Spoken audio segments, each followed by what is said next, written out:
Sorelli, 22 out there. We'll get the start today, and you got to put up with me for 9 innings. This is a 9-inning game, and Ryan Lawley will start things off for Bellows Falls. Ryan Carter is the catcher, so the battery will be Sorelli and Carter. And in my opinion, the playoffs started the minute they lost to Woodstock Rutland, and this is just like a playoff game today. And I'll go through the list for you, as a lot of things can happen and a lot of different combinations. But right now, Rutland coming in with an 11-4 record, and Bellows Falls right behind them at 10-6. And that second pitch will be called a ball. No, strike. I was hoping. 1-1 to count. So we're going to have Dave Lockerby on deck. Justin Beebe will bat number 3 for Bellows Falls. They're in their very familiar purple jerseys out there.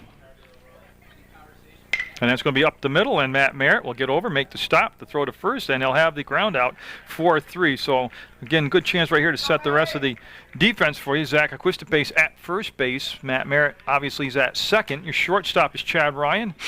And Jeff Bloomer is at third base. Joe Rodolfi in right field. Rob Dorian is your center fielder.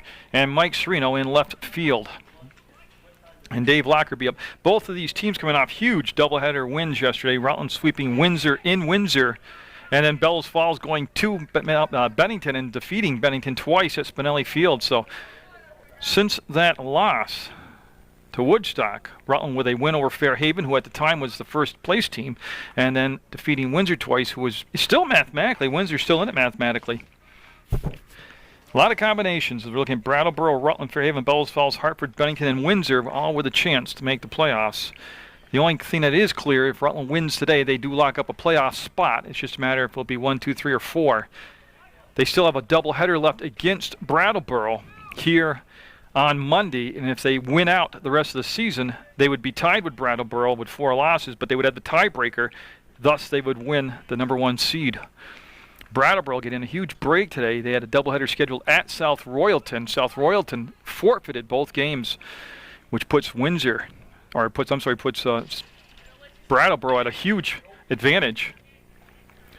Not only do they get the 2 wins, and that'll be in the dirt and out of play, and second base will go Lockerby on the air over at third.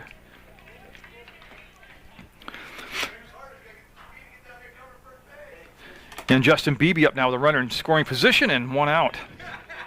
Yeah, so the big thing about that forfeit by South Royalton, you know, if you want to look at the odds were that Brattleboro would win out that doubleheader, but they did not have to use any pitchers today. So they're coming in tomorrow here to St. Peter's Field to play post 31, and their pitchers all get another additional day's rest. That's the big thing of that forfeit.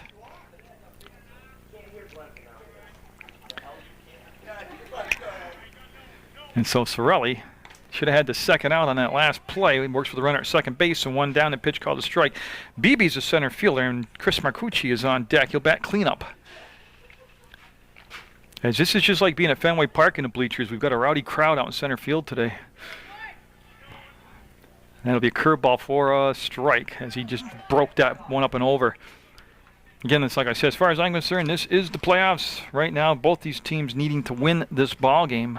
Bellows Falls maybe mathematically a little bit more at 10-6.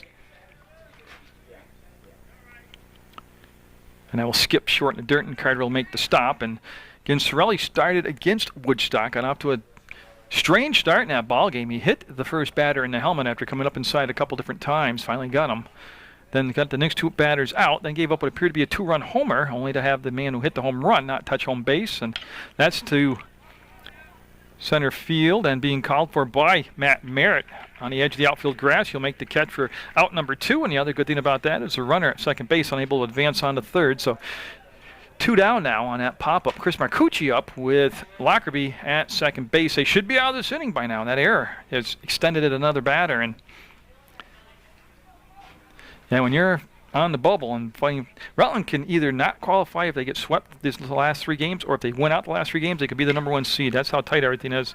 Chad Ryan to first, scoops it out, throws it away. Yeah, so a couple errors really hurting Rutland here. And yeah, he should be awarded home base, yeah. So they will get an unearned run, and again, no problem for Sorelli. I mean, none of Mike Sorelli's fault right there, as 2 ground balls turned into an error on the third baseman, and now an error on the shortstop, and Russell up in Bellows Falls with a 1-0 lead. And there's nothing more frustrating to a head coach and to a pitcher than to give him 2 extra outs They gave him 2 extra outs this inning, 2 extra at-bats with the 2 errors. Not that there's an easy play to make in baseball, but there are the expected routine ground balls, and that's what both those errors were. Again, Rutland on a 3-game winning streak. That will match their season-long winning streak. But they're looking to get on a 6-game winning streak regular season and then ride that 4 more games through the playoffs. And ooh, nice pitch at the knee, and he'll make it a 1-2 count. Again, Sorelli should have had a 1-2-3 inning. He's thrown the ball very well. An error at third, an error at short, and Bellows falls up 1-0. Scheduled for 9.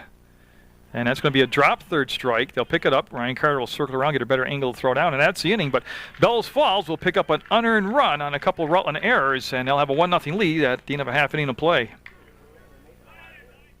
Oh, they're killing themselves. So you see out there, that's Andy Moan, number 22 for Bellows Falls, taking the mound. He'll be looking at Rob Dorian, Aaron Bloomer, Ryan Carter, and Jeff Bloomer, top 4 batters in that Rutland lineup. And he'll get that inside corner and a good pitch. Pitcher's pitch, 2 balls and 1 strike. Oh, yeah, and when every game, everything's so squeezed together and everything's so stretched out for teams, and you got all these different teams looking for a playoff spot, you just can't give up extra outs like Rutland's defense did in the top half of the first. And you might say, well, it's only 1-0, 9-inning game to go. Yeah, well, they lost to Fairhaven 1-0 here in a 7-inning game, and nobody thought that would ever hold up. That's going to be fouled out of play. The Brattleboro sweeping Fairhaven yesterday. And so Fairhaven now losers of 3 in a row. That matches their longest losing streak of the season. That is their longest losing streak of the season. Terrible time to start getting cold right there. And, yeah, good pitch. Outside corner. He'll come back and get him for the game's first out for Bellows Falls. Will be a strikeout to Dorian, and Aaron Bloomer up. He's the DH coming off a huge game out in Windsor yesterday. Had a lot of key hits in that doubleheader yesterday. And he's hitting for the left fielder, Mike Sereno. So Moan will get that up. That's going to be a shot in the gap, and that's going to roll, and you can see it hit the wall. And Bloomer continuing that hot hitting. He'll pull up to second base and put the brakes on. That was a good shot out to the left center field gap, so he'll have a double with 1 out. And Ryan Carter, the catcher, coming up now.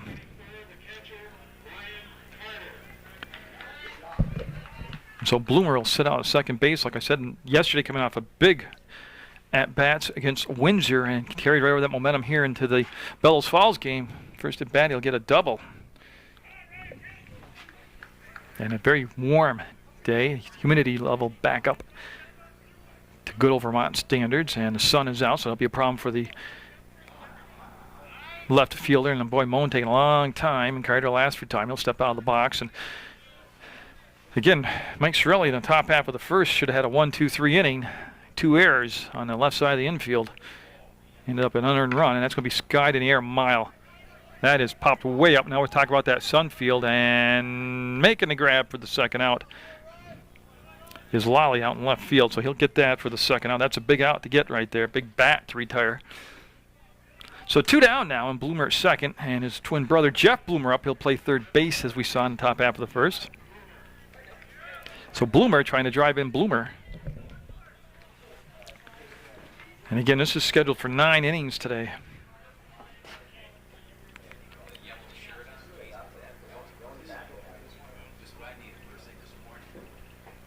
And time being held up by the umpire as they had a bat left in play. And the on-deck batter, Chad Ryan, will pick it up.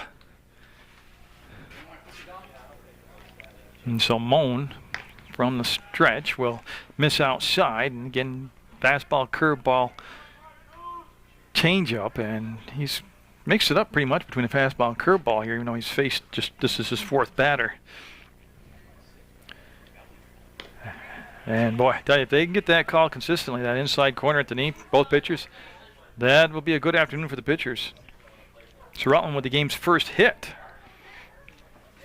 even though they trail by 1. And that'll be fouled out of play. That was an outside corner. Like I said, if you look through that whole lineup for Rutland today, Dorian, Bloomer, Carter, Jeff Bloomer, Chad Ryan, Zach Aquista, Mike Sorelli, Joe Rodolfi, Matt Merritt. They've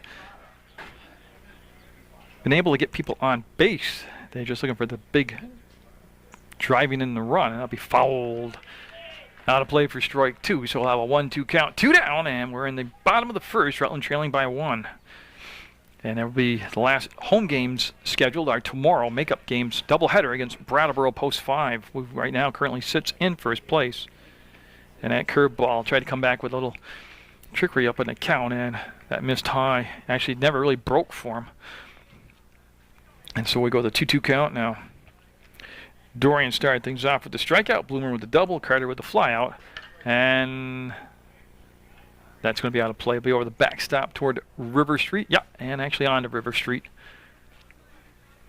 And that website for catching all the Channel 15 programming, either on the internet, where you can go on and click video on demand, follow the instructions, or if you just need to schedule to turn on your TV, just go to www.PEGTV.com, or you can give them a call on the phone at 747-0151. And if you have a lot of ambition, you can go right down to the House Center, Building 24, and see him. And that's got a chance to be caught as he'll back up, and he'll misplay it, and that will drive the run in. So Bloomer will drive in Bloomer, and Jeff Bloomer will pull up at second base. And it was almost like Marcucci never picked the ball up off the bat.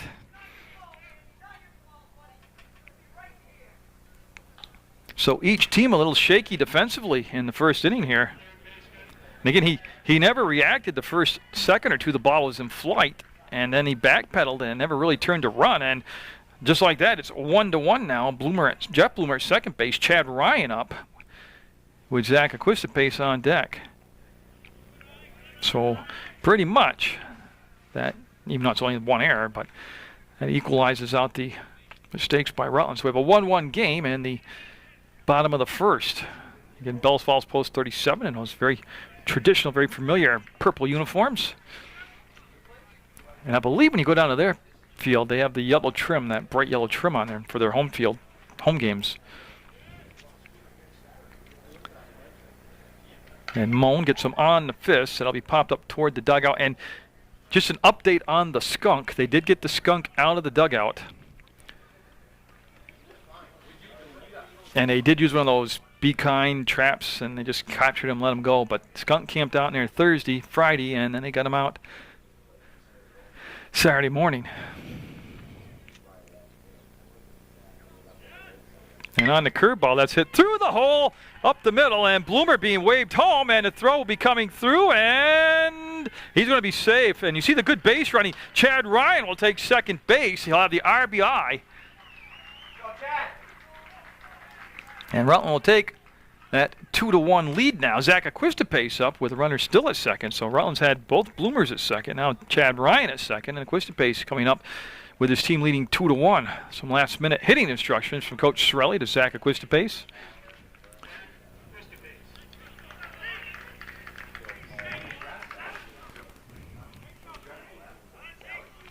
So Aquistapace, who kind of breaking all that slump he's been in. And man, tell you what, that looked a little bit low, but he'll get the call his way. And just review this whole season, we've seen some pretty crazy things take place this year. We've seen a home run where a man didn't step on home base after he cleared the wall. He was called out. We've had the game stopped because a shortstop standing in front of the base runner kept putting the glove up in front of the base runner's face. We've had a skunk camp out in the dugout for a couple days, so the players couldn't use it. And you think it's all about baseball. So 2-1 Rutland in the bottom of the first. And Sorelli, Mike Sorelli, the on-deck batter, in case Aquistapace can push it to another hitter here. And Andy Moan has gone, well, 1, 2, 3, 4, 5. He's pitching to a sixth batter, and he's gone deep in the counts. And like I said, it's a very humid, hot day. And each team with a lot of games still left. Like I said, Rutland with a double header left. Bellows Falls with 2 games left.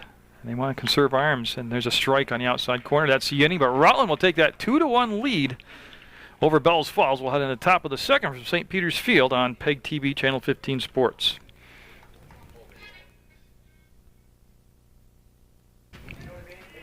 So you got the DH out there, C.J. Hodson. And he's looking at an 0-2 count. You missed the first pitch because they got socializing. But Hodson batting for the pitcher Moan, and then Spalding on deck to be followed by Blanchard. Top of the second, 2-1 Rutland. Mike Sorelli That's going to be over the top of Matt Merritt. He'll have a base hit. That's the first base hit allowed by Sorelli. Both base runners in that first inning got on board via the errors. And Spalding will come to the plate. So Bellows falls. And Rutland locking up in a 9-inning affair on this Sunday afternoon. And again, you can watch all the sports action starting Saturday afternoons at 4 o'clock. Tom Leipold, the program director at Channel 15, puts on the games of the week. And that was some follow-through. Sorelli falling down off the mound. Picked up, looked like it'd be a rock or a pebble or something. Tossed it off the field, and he seems to be all right. And he's got a 1-ball, no-strike count. Spalding getting his first look at Sorelli, and that throw to first. Runner is back safe. That's Hodson over there. Like I said, he's the DH in the ball game.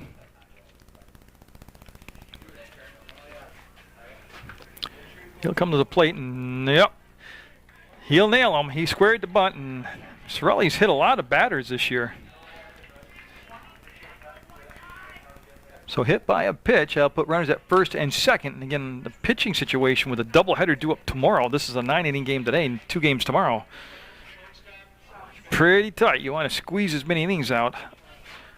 This has got the makings of a 8-6, 9-8, 7-6 type ball game right here. So Blanchard batting in that number 8 spot. He's got 2 on, nobody down, and he'll show small ball. And there's the bunt down the third baseline. That's a beautiful bunt. Bloomer will throw and load him up as, again, they looked at the corner. He was playing deep, and first, second, and third, all Bellows Falls 37 purple players out there. Tell you what, you just don't see enough teams take advantage of people playing off the corners and laying down the bunt. Now the number 9 hitter, Zach Whitcomb, up, and this will bring a visit to the mound from Coach Tony Sorelli. So they'll get together and figure out what they want to do defensively here.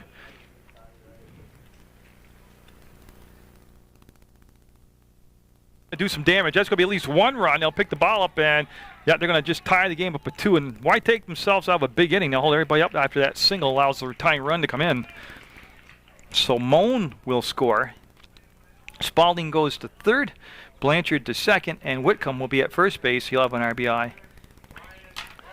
Now Ryan Lawley up. He grounded out to the second baseman, Matt Merritt, and they're getting already their second look through the order at Mike Sorelli. We're only in the top of the second. 2-2, bases loaded, in the making of a big inning here for Bellows Falls. And they'll be outside. Both these teams just separated by a game in the standings. Right now, all 6 teams still in it mathematically. I'll go through the standings for you in just a second. Sorelli with the grab! And the throw to first, he got him, double play. Oh, Sorelli with just tremendous reflexes, saved himself. That was a catch out of just defensive posture right there. Looked to third, and still was able to go to first base after and throw the runner out.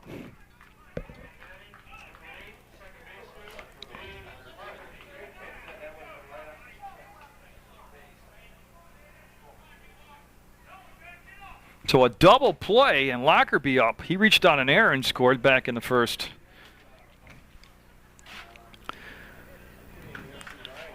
Just incredible reflexes right there. That was me. I'd have to call timeout and change my uniform. My goodness, what a great job of making the grab. 1-1 the count in a 2-2 game. And boy, does that put a whole different wrinkle on this inning. They had bases loaded, nobody out, and now bases second and third, but 2 down and only the 1 run in so far. Oh, curveball came up just a little bit short.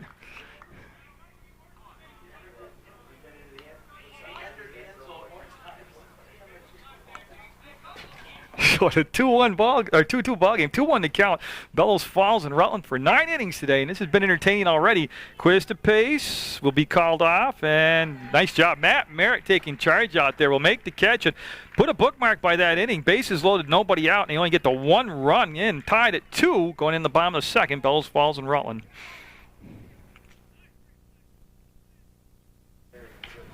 Yes, we go to the bottom of the second now, 2-2, and Moan's first pitch is going to be fouled off the catcher's face mask and out of play. You're looking at Mike Sorelli, Joe Rodolfi, then Matt Merritt, and if they get it to the 4th batter, he'll be back on the top of the order, Rob Dorian. Yeah, Andy Moan out there faced 6 batters and gave up a couple doubles and a single. And they're actually able to make some good contact off from him. And that is a breaking ball, and that's lifted a mile in the air. And boy, it looks to be playable. Still carrying, and it'll be misplayed again in the outfield as he's going to send him to third base. Sorelli on his way to third, going to be there. I'll tell you.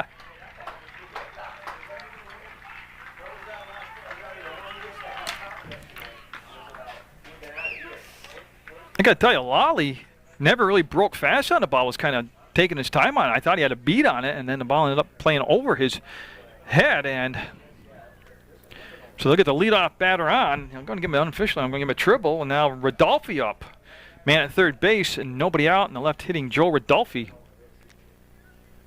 Yeah, Rodolfi coming off a good pitching performance against Fairhaven the other night. Yeah, so you go back the last several bats, really, with 3 doubles and 2 triples. And he's going to be batting right around 400 in the last 4 games.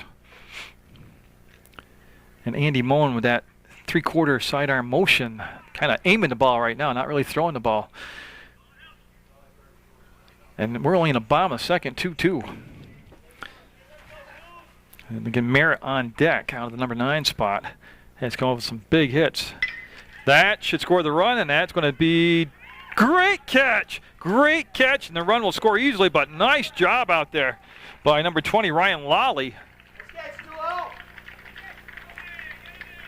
But that will give Rutland the 3-2 lead, so Sorelli with that leadoff triple able to come in and score.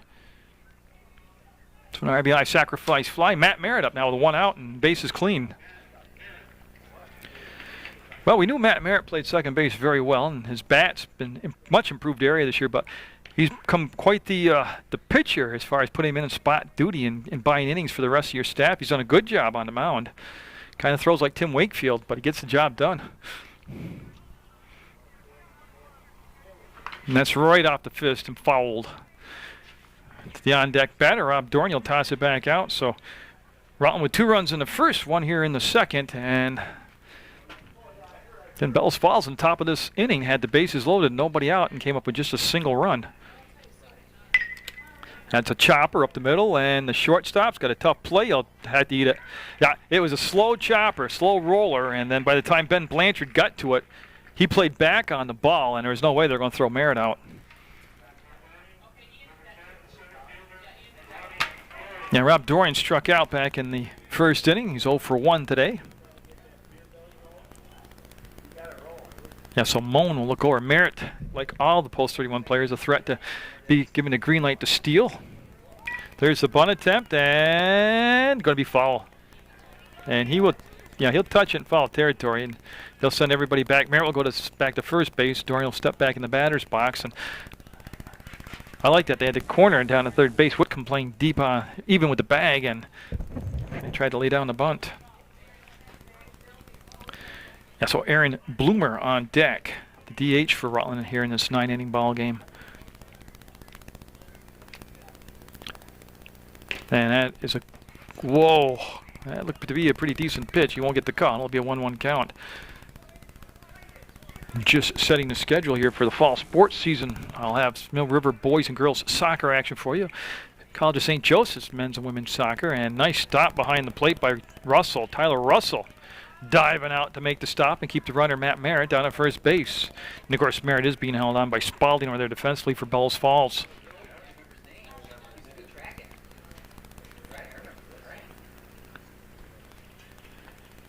So for the long look in from the set. And again, he's got that, almost got the motion like Sorelli does, kind of that elbow 3/4 sidearm type, snapping it off that way. And he'll have a 3-ball, 1-strike count.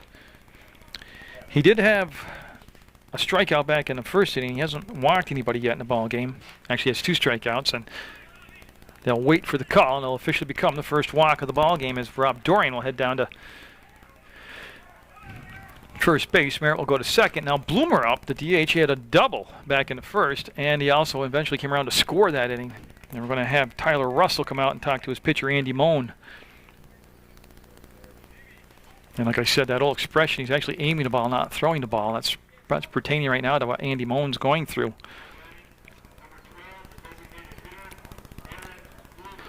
So Rutland with the lead, and only 1 out, first and second. And again, This is got to make into a game where you're going to need a calculator for the final score.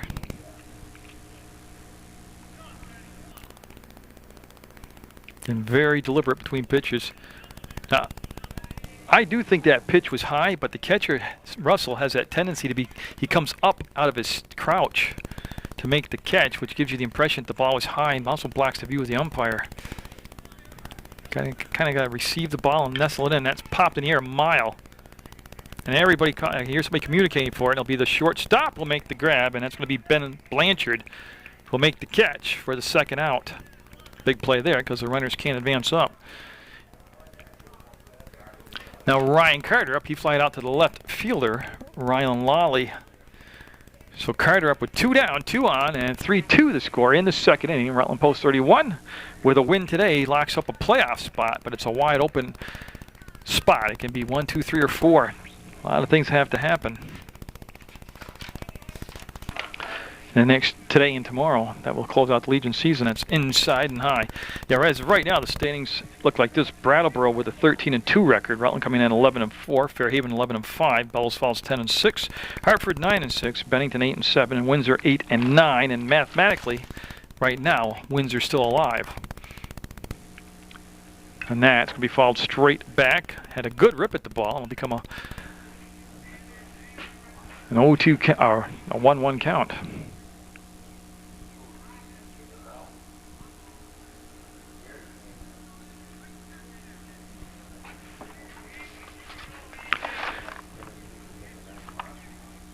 Well, that's what they're looking at, yeah, like Bellows Falls at 10-6. They lose out all 3. I know, I go by Ron Fairbank's math. Did Ron graduate from MSJ or Rutland? Because this has a lot to determine on with this math right here, so.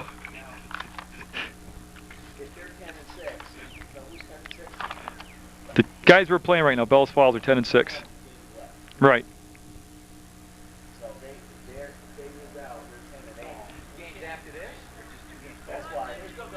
That's why then you got Fairhaven and you got Rutland.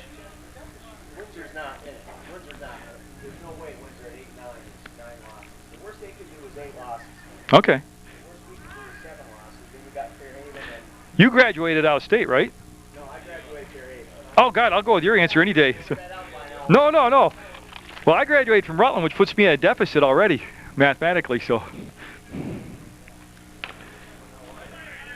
Yeah, they're out.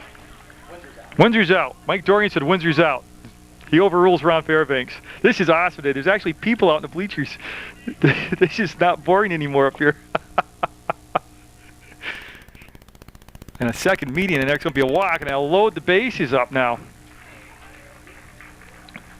So we're going to have Ryan Carter go to first base. On the walk at second, Rob Dorian, and at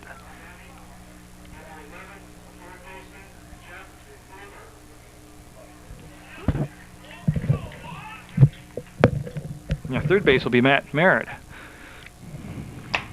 And Jeff Bloomer up, he had a double and scored. And he's looking at ball 1.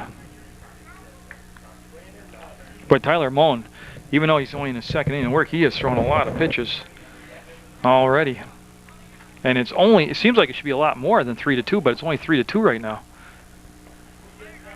And that's low. Ball 2, nowhere to put him. And Chad Ryan on deck. Chad Ryan with an RBI single back in the first inning.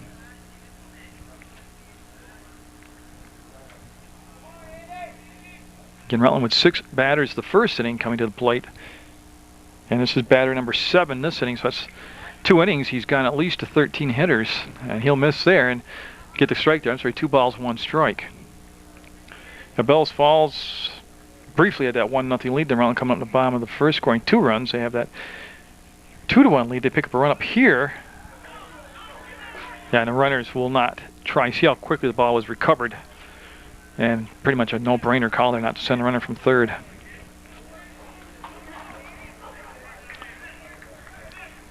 So Moan again struggling with his control.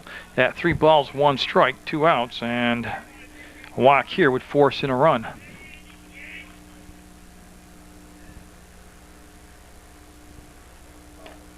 And he will. He'll force in the inning's second run.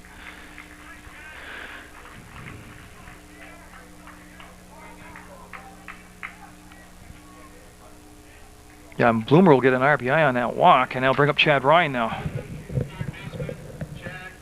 And Chad Ryan from the shortstop's position today, and goes to 4-2 Rutland. Again, this is scheduled for a 9-inning game. That's probably why he's trying to get the most out of Moan that he can.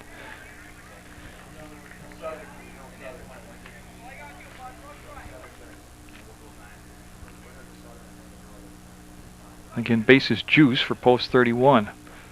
2 runs in the first, 2 so far here in the second, and now he's got to do is touch the bag. That's the inning, but Rutland picks up 2 more, and it'll be 4-2. Rutland with the lead going into the top of the third.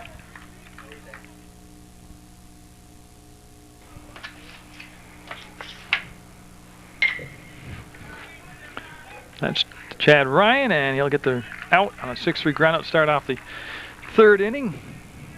And that was Justin Beebe up, so we got Chris Marcucci due up. Yeah, and he reached down an error and got stranded at second base back in the first. We're in the third, scheduled for 9. Rutland with 2 runs in the first, 2 in the second. Bellows Falls with a run in the first, run in the second. And that run in the first was an unearned run on a couple of Rutland errors. Tyler Russell, the catcher, he's on deck. Sorelli with the 1 strikeout. That came back in the first inning. And yeah, he hasn't really thrown that bad at all. He should have had a 1-2-3 first inning.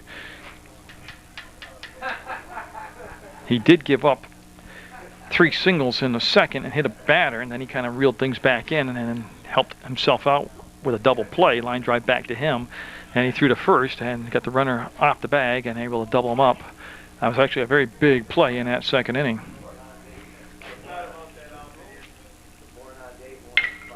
Yeah, and that's popped up and looks to be Dorian on the run and makes the basket catch. Boy, he makes things look easy. He tracked the ball and covered a ton of, just a ton of turf right there. That for us? And he'll make the catch for the second out. I'm not going to show Pat that tape. So Tyler Russell up. Like I said, he struck out back in the first. He's got 2 down, nobody on base, and Mike's really looking for a 1-2-3 third inning.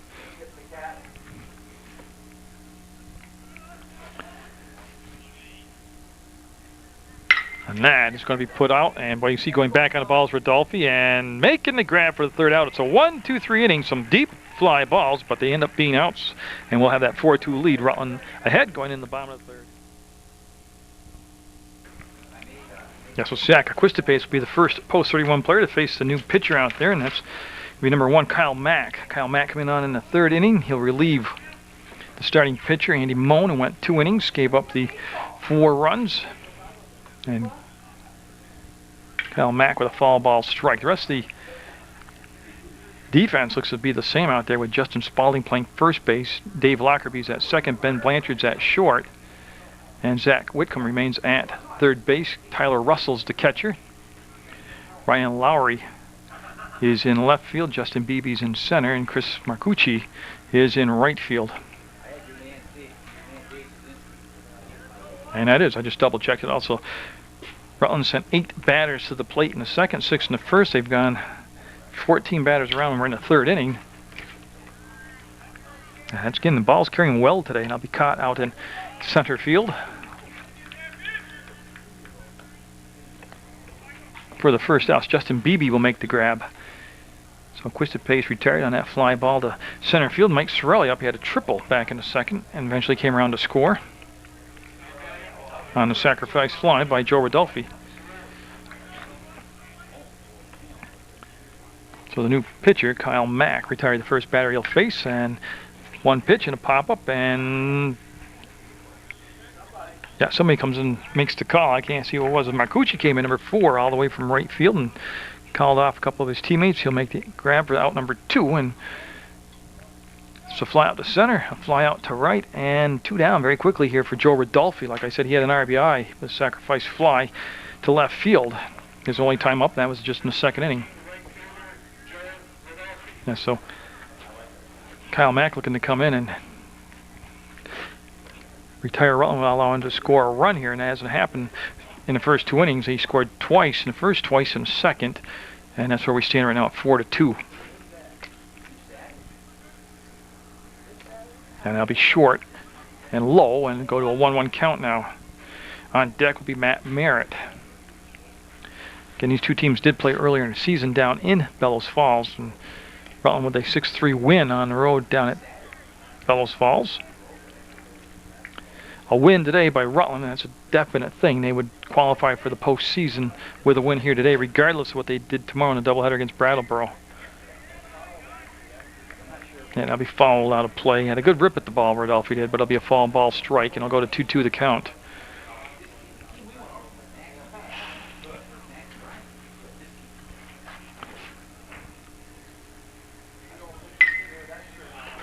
Yeah, and that looks to be under control, and Lowley will make the grab, and it will be a 1-2-3 inning for the new pitcher, Mack, and Rutland will still have that 4-2 lead going into the fourth.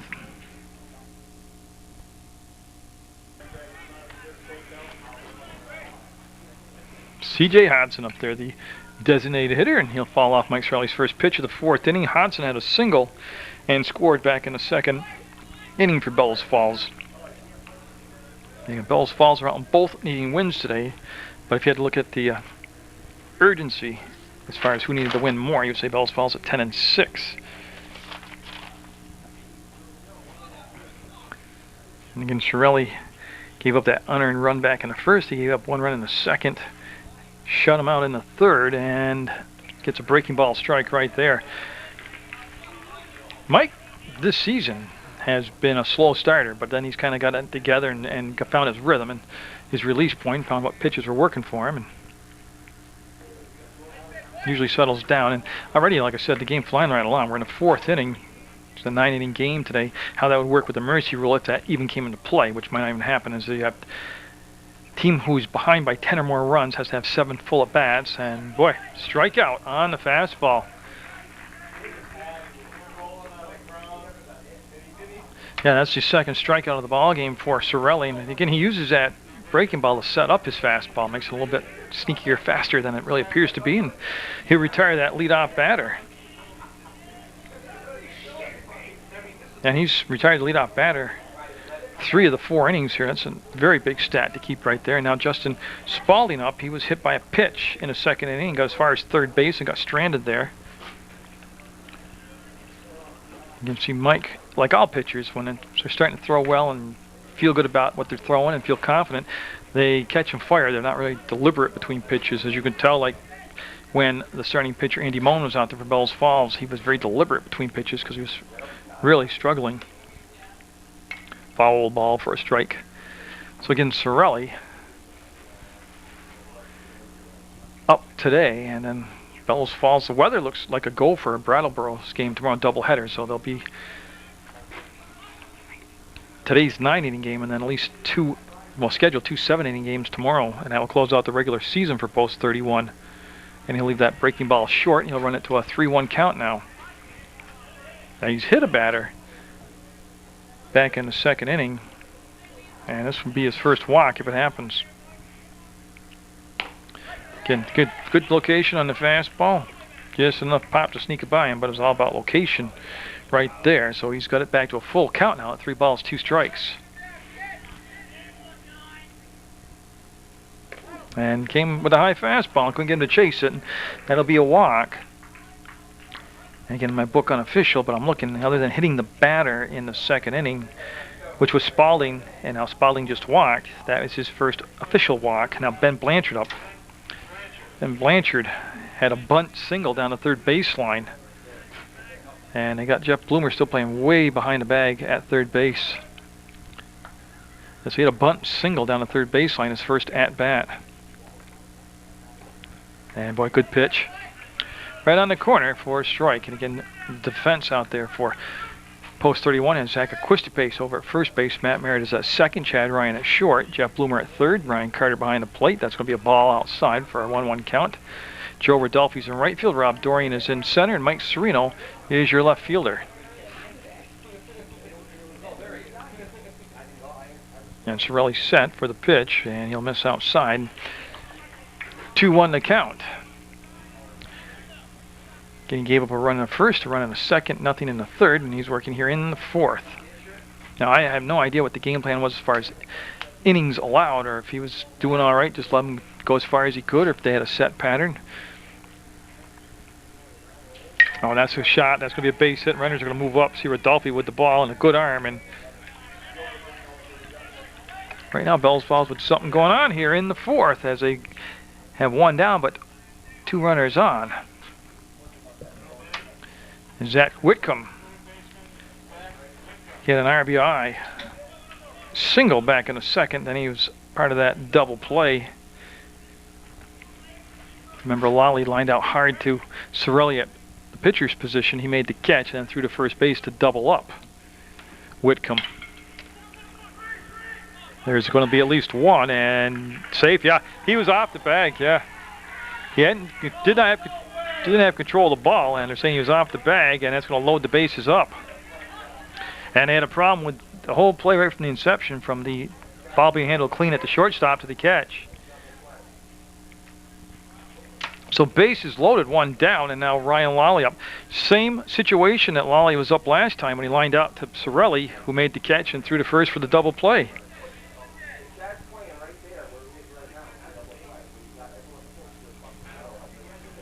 And so Lally, who is 0 for 2 today, represents the top of the order. Again, Bellows Falls with the table set here. They need the key hit to have the big inning. Coach Sorelli out to discuss the play with the umpire. Yeah, Matt Merritt just had a problem fielding the ball, or catching the ball, after Chad Ryan had a little problem fielding it cleanly. And by the time he'd gained control of the ball, his momentum had carried him past the bag, and Beers had been a good call. So Rutland looking for an opportunity for another double play here. Bases loaded. There is a force out at any base, and there are good arms in the outfield for Rutland. Rodolfi and Dorian especially. And well, he'll go biting. He chased that breaking ball, swung through it, strike one. And they have brought the corners in, trying to cut down the run, coming to the plate to get the middle of the infield back. And good pitch. He started him off with a slow curveball, came back with a fastball, and he's up 0-2 now. I said he's got the 2 strikeouts in the ball game. Would love to get strikeout number 3 right here. And boy, he just stayed back on it long enough to get a piece of it and foul it off. So he's gone curveball, fastball, curveball. And he maintains that 0-2 count. See if he wants to come back with the elevated fastball and get him to chase it up the ladder. Dave Lockerbie is the on-deck batter for Bellows Falls. And that'll be foul through him, another breaking ball. So of the 4 pitches, 3 of them have been breaking balls here. And he stays with that 0-2 count. And he grounded out. Lally did to Matt Merritt at second, then lined out to Sorelli. That became a double play. And they got him in that leadoff spot. And he's looking to make contact here and put the pressure on the defense to make a play. I like it. He came back with the fastball a little bit out of the strike zone, and good discipline at the plate right there by Lally not to chase it, and that'll be a 1-ball, 2-strike count.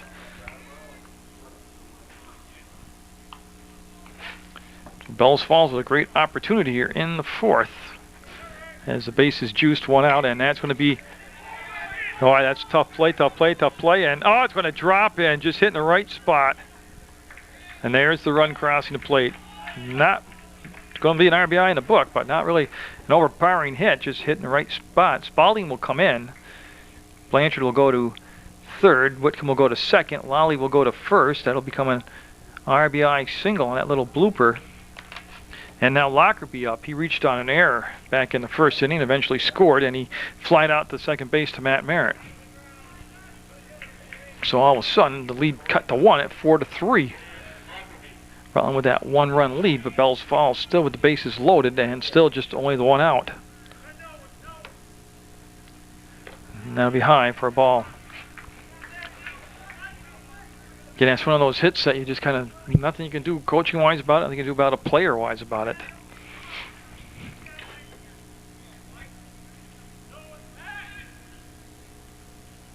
Yeah, and they'll ask for time to get set. Sorelli from, even with the bases loaded, he likes to go from the stretch here. A lot of times you see the pitchers just more comfortable, go back to the full windup, and good pitch, real good pitch. 1-1 to count.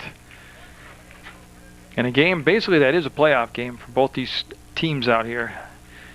A win today locks up a playoff spot for Rutland.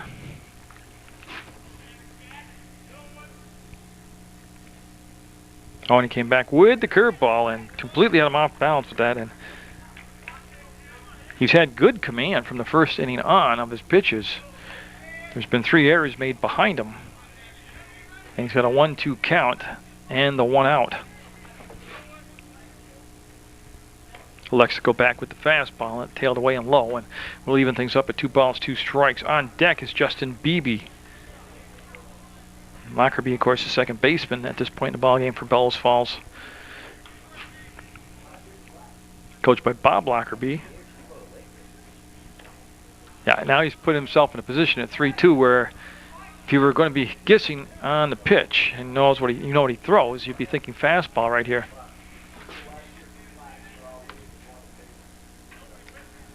And he'll walk in the tying run. So he came inside with the fastball.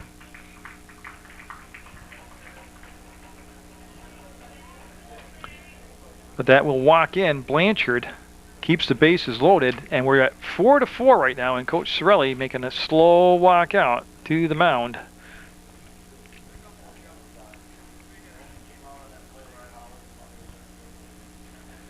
And I'm just waiting to see if he reaches for the ball. Again, Mike hasn't thrown an enormous amount of pitches here, and he hasn't been all over the place. He's like the play that was hit to Chad Ryan to flip into Matt Merritt. You know, that should have came out. It didn't. He hasn't walked a lot of people. He has hit a batter, had 1 walk, but he's been in the strike zone around the plate for most of his work. And yeah, they're going to leave him out there because, again, they're trying to nurse him through the inning. They want to get at least 5 innings out of him here today because it's a 9-inning ball game. But it is 4-4 now.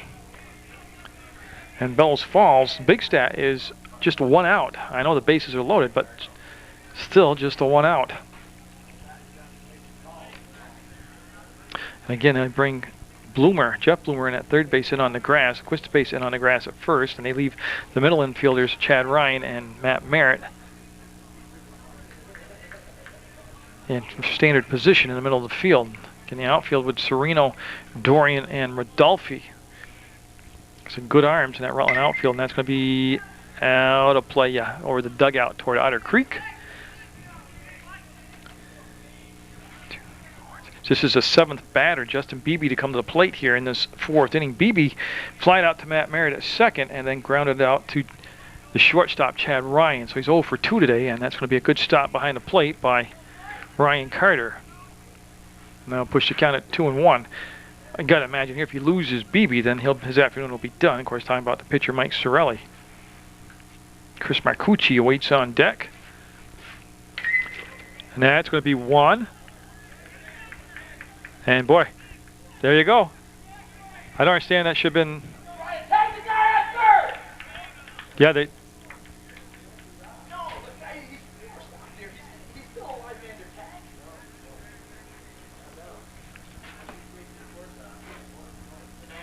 Okay, I'm trying to figure out what just happened. So they have Whitcomb out. I gotta do this. That went 5-2.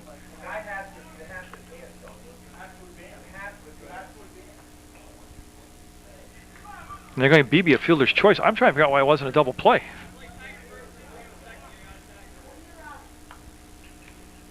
Well, stays at 4, 2 down. Base is still loaded. And Marcucci up. He reached on an error. Oh, and it was touched by Sorelli, and just bad luck right there. Yeah, went out from Sorelli into no man's land, and the go-ahead run will come in.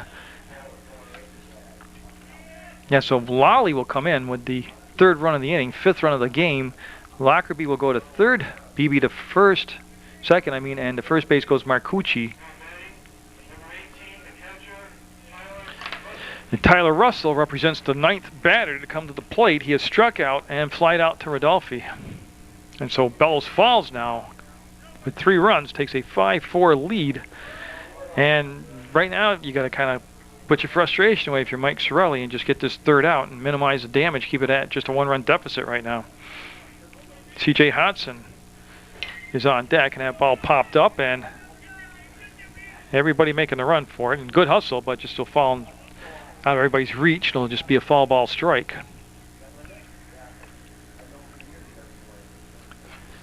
So everybody will get back on the bases. Bellows falls with a run in the first, run in the second. 3 so far here in the fourth. They've sent 9 men to the plate. And they have an 0-2 count on Tyler Russell. And like I said, the DH, C.J. Hodson on deck. Oh, good pitch. That's the inning, but a lot of damage done. 5-4, Bellows falls with a lead as we go into the bottom of the fourth. From Max popped up and looks to be playable on the infield. Lockerbie will make the grab. Yep, for the out. So 1 pitch, 1 down here in the bottom of the fourth. Rutland now down a run, 5-4 to Bellows Falls. And that was Matt Merritt. Yeah, Rob Dorian, he has struck out and walked. That second inning when he walked, he ended up getting stranded at third base. So, well, a win here by Bellows Falls today would really put the pressure on Rutland tomorrow against Brattleboro, who's enjoying a day off after the forfeit by Royalton, South Royalton. So Brattleboro able to rest some pitching irons to get them set for tomorrow.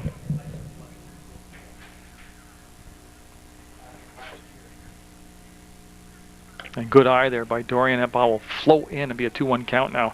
On deck, Aaron Bloomer to be followed by Ryan Carter. There's 1 down here in the bottom of the fourth.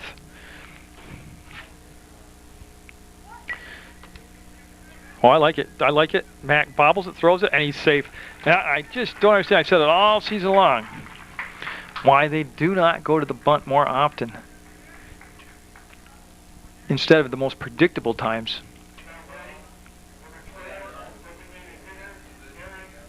Aaron Bloomer up already with the making of a big day as he's had a double, scored a run, and he did make it out last time up to the shortstop, and off and going, and he hit him. That's a dead ball, and yeah, each team has hit a batter hit now, as this is Kyle Mack hitting Bloomer in the leg, and that'll put Dorian down at second. Dorian was off attempting to steal anyways. I'll tell you, it would have been awful hard to throw him out, the jump that he had. Now Ryan Carter up, he's flying out to left field, and he walked his last time up. And after the walk, he got stranded at second base. Yeah, so Rutland down 5-4. Carter, then Jeff Bloomer on deck to be followed by Chad Ryan. Kyle Mack, the new pitcher, came on in the third inning, pitched a 1-2-3 third inning. He had 2 flyouts to center field and a flyout to right. And that breaking ball will be low, and good eye by Carter will lay off it. And Carter with all kinds of power at the plate. He's the kind of guy who can take the ball right out of the yard with 1 swing.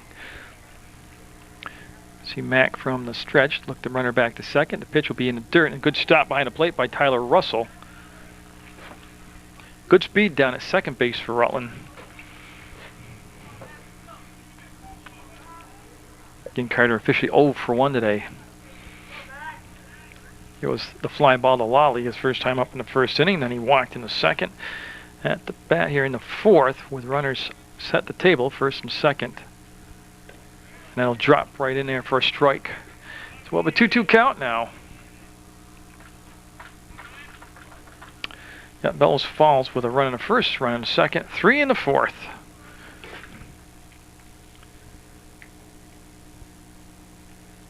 Oh, I don't know how much that missed by, but ooh. As they go to a, well, they have it on the board as a 3-1 count. And the walk here would load the bases. That wound him up. Full swing on that one, no doubt about it. Now we'll have a full count. 3 balls, 2 strikes, and I'll tell you what. He swung from the bottom of his toes out here to that.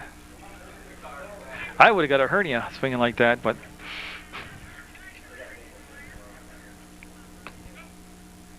good eye. He'll work it for a walk, and that'll load him up for post 31. As Dorian will go to third, Aaron Bloomer to second, and Ryan Carter at first. Jeff Bloomer up now. Yeah, he had a double and scored back in the first, and then he walked. And when he walked, that forced in a run. And what we had right there was Tyler Russell coming out to speak to Kyle Mack, the pitcher, and Coach Shirley called Jeff Bloomer over to the third base sideline to talk to him. So all kinds of meetings going on. Well, what they're trying to do right here is avoid hitting into a double play. They want to put the ball into play, and Kyle Mack in his first jam since coming on to pitch in place of Moan.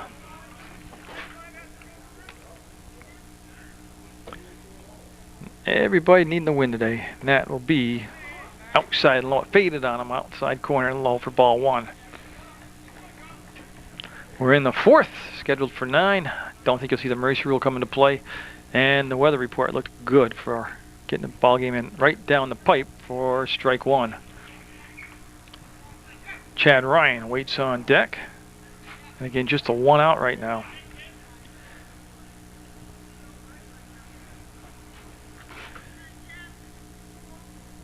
There's the throw to first, and Carter back well ahead of the throw. And they set the defensive lineman up. Everybody basically playing. And they got the 2 middle infielders back, and runners, or the players on the corners. Third base even with the bag, and first base playing behind the runner. And that hit him in the left elbow. Yeah, and that'll tie the game up at 5. So 2 hit batters here as Dorian comes in to score. Yeah, so both Bloomers hit by pitches this inning. And we're tied at 5, and still, though the base is loaded, Chad Ryan up. He already has an RBI single today, and he's grounded out to the third baseman.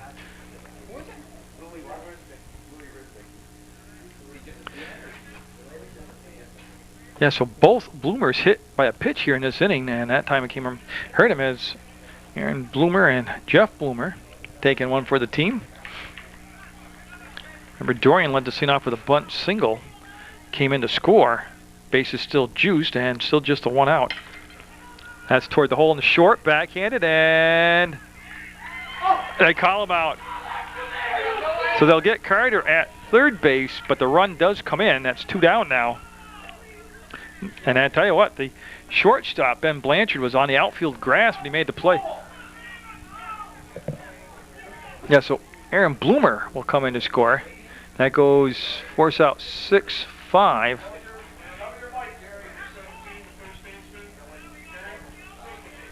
And now Quistapace up. So Quistapace struck out looking back in the first, then flied out to the center fielder, Justin Beebe. I tell you, it's just like being at Fenway Park in the bleachers.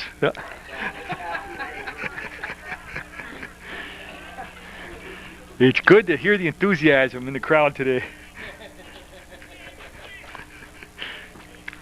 Tell you got to get to these games live. It's a lot better in person than listening to me on Channel 15. Jeez, there's a swing and a miss.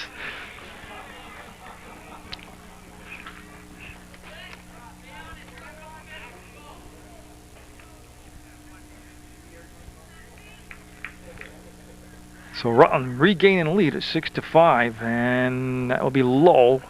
Quistapace with the good eye there, lay off the pitch. Like I said, took strike 3 looking back in the first, flied out to the center fielder, Beebe, and he has runners at first and second, but 2 down now. And Kyle Mack will aim for that inside corner and miss down low, and that'll push it out to 3 balls, 1 strike. Mike Sorelli waits on deck. He's got a triple today, and he flied out to the right fielder, which was Chris Marcucci. And that'll be fouled down the first baseline. We'll have a full count on a Quistapace. And there's been a couple innings that Rutland has gone deep into the order. You go back to the second inning, they sent 8 men to the plate. They are at the 7th batter this inning. And after losing the 4-2 lead in the top half of this inning, they come back to take a 6-5 lead. And he'll get him swinging on the breaking ball up inside. That'll be the inning, but Rutland will have a 6-5 lead going in the top of the 5th against Bellows Falls.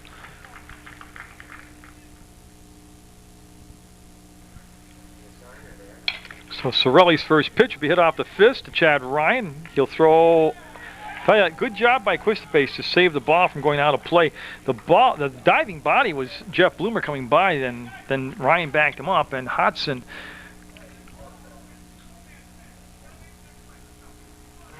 will be at first base. Nobody down. Justin Spalding up. He has been hit by a pitch and walked. He has scored a run today.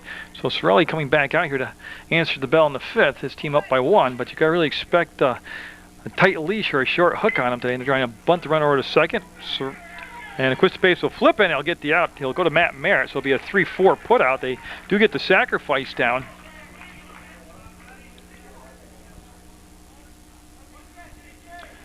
So he did his job, Spalding did. He got the runner over to second. Now Ben Blanchard up. Blanchard has singled twice today. His first single, he laid the bunt down the third baseline. The corner is playing deep. And then he had the legitimate base hit, hard base hit back in the 4th inning. And he'll swing through that for strike 1. He scored a run also today. So 6-5 Rutland in the top of the 5th. The lead has seesawed back and forth from inning to inning. And no lead has been larger than 2 runs. Sorelli with a high fastball, can't get him to offer up at it up the ladder, and Blanchard at the plate. Zach Whitcomb is on deck, and then the top of the order due up for Bellows Falls.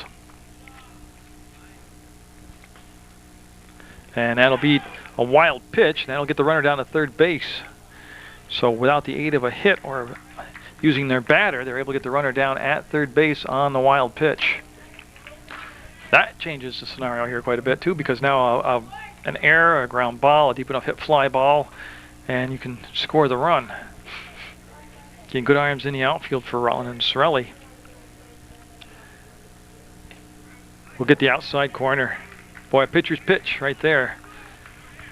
And we'll have a 2-2 count. Come on, Michael. Yeah, he's had a strikeout in the 1st, 2 in the 2nd, or in the 4th, I'm sorry, and boy, he will go to a full count now. And I'm looking, nobody warming up in that Rutland bullpen. I'm just trying to think of what arms they would have left after they had a doubleheader yesterday against Windsor and Heelwacom. That one wasn't even close. I'm watching Coach Sorelli. He just maintains his position over there at the dugout. So the walk puts runners at the corners. Yeah, Whitcomb's been on base twice today. He singled, and he has reached on an error. And his single resulted in an RBI. That was back in the 2nd inning. So again, runners at the corners. Great opportunity for him to send that runner on a steal from 1st to 2nd. Try to make something happen, and that'll be... Ooh, you see how long Carter held the ball at the catcher spot. Sorelli with a long stare in, and he was hoping to get the strike call right there on a very close pitch. Yeah, Whitcomb then top the order. Ryan Lawley is the on-deck batter. Now I got to tell you, that play there has worked 2 or 3 times this season. The old fake to third and spin to go to first. Last time it worked here was Zach Equistapase did it. Check, swing, foul ball, and they'll go out of play, and that'll be a strike, making it 1-1. Yeah, there's just been 1 inning that neither team has scored. Neither team scored in the 3rd. Other than that, each team has scored at least 1 run every inning.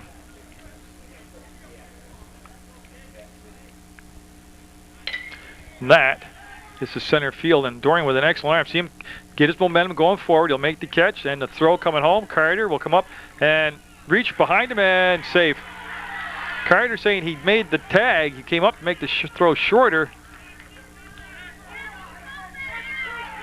Yeah, and Coach Sorelli pointed the field umpire at a much better angle on it.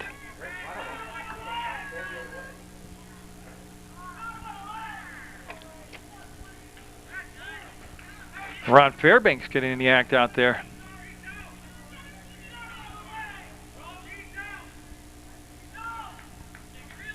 Yeah, Carter came up, made a great play to sweep tag behind him.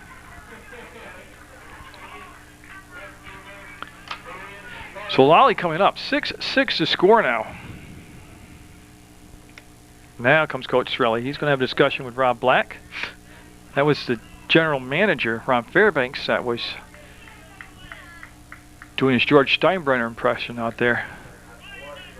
Yeah, now they're going to appeal. I'd be very surprised if he overrules the other umpire on this.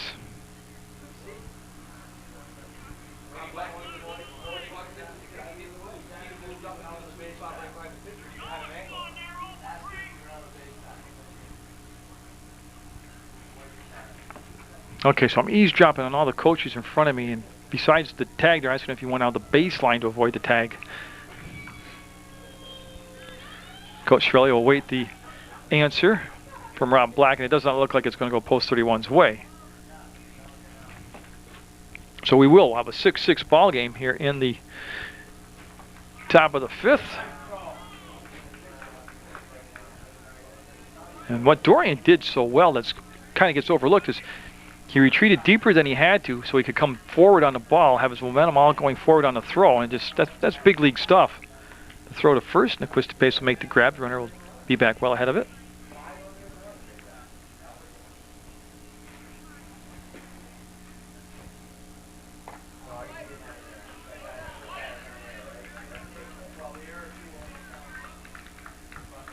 So it's ball 1. Okay, I'm just checking my book out. It is Lally at the plate.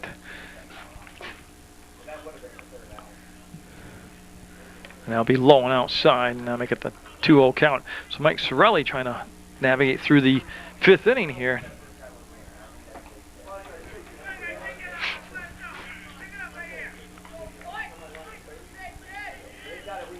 Again, don't forget the run that came here to score was on that infield, and my book's unofficial, on an infield base hit. And again, they haven't hit Sorelli hard at all.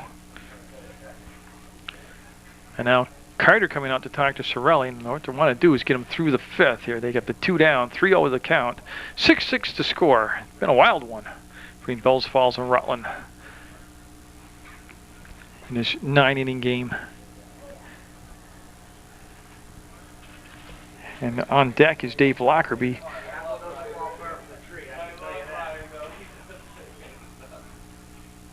Get on that play on the throw from Dorian to home, trying to get the runner out, trying to score. Carter came up in front of the, came up the 3rd baseline, made the grab, spun around, and tried to make a sweep tag. He said he did make the contact. He was called safe at the plate, and that's where we're at right now at 6-6. And that's a good pitch. So yeah, Bells Falls with a single run in the 1st, single run in the 2nd, 3 in the 4th, and 1 so far here in the 5th. And that will be called a ball on the inside part of the plate, and we'll have 1st and 2nd now.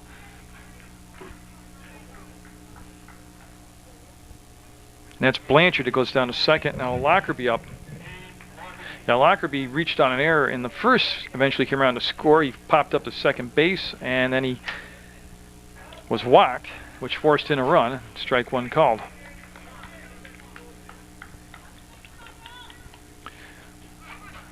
And again, both teams really needing the win here today, and that's going to be a wild pitch. And see if the runners will go to 2nd and 3rd. And that's going to be the 2nd wild pitch of the ball game against Sorelli. Again, even with 2 down now, runners to 2nd and 3rd, the whole complexion of the dynamics of what can happen on the infield change. And that's going to be foul. Yeah, it'll hit and stay out of fair territory, and that'll now make it a 1-2 count. Well, I just had the feeling, because Bells Falls and Rutland always played just tight back and forth, crazy type of games, just falling right into the mold of that. And I can tell you we're in the top of the 5th, 6-6 to score. It'll be over top of Sorelli's glove. Matt Merritt will get the ball. He'll flip, and they'll get him, but we'll have a tie ball game, 6-6, going in the bottom of the 5th. So we'll be looking at the number 7, number 8, number 9 batter in the order. Sorelli, Rodolfi, and Merritt do up against Kyle Mack. And it'll be ball 1. Mack came on in the 3rd inning, had a 1-2-3 3rd inning, 3 fly balls. Then he struggled facing 7 batters in the 4th inning, gave up the 2 runs. And that will be popped up. And it looks to be playable by Marcucci, and he'll make the grab in right field for the 1st out, and retire the leadoff batter here in the bottom of the 5th for Rutland Post 31. Joe Rodolfi up. He has a sacrifice fly to left field, and he flied out to the center fielder, who is Justin Beebe. And like I said, both teams, Rutland coming in currently seated number 2 in the standings, and Bells Falls at number 4. And Both with critical games remaining even after today, as that long stretch of rainy weather we had prolonged the Legion season past Sunday. And that's got a chance, and it will just over the third baseman's head. Stays in fair territory, and the big turn, and Rodolfi will go back to first base. He'll have an opposite field single. Now Matt Merritt up. He had an infield single, scored a run in the second, and then popped up to the second baseman, Dave Lockerbie, his last time up. Now see what they want to do here with the runner at first base. About a 4-step lead off the bag right now. And I tell you what, that just the pitch was so far inside, just to get the bat on the ball and bunt it like that. Lucky it wasn't popped up and caught. That'll be an 0-1 count. On top of the order, Rob Dorian, the on-deck batter, and then Aaron Bloomer due up. And Kyle Mack from the stretch. You see him take a glance over at Rodolfi. And that's going to be down to shortstop and bobbled, and he should eat it. Yeah. That's going to be an error on the shortstop, Ben Blanchard. Now put runners at first and second. And it's been a very loosely played game defensively by both teams. Lots of errors hanging up now between both sides. Now Rob Dorian up. He had struck out, walked, and singled and scored a run. His single came on a bunt. And strike called.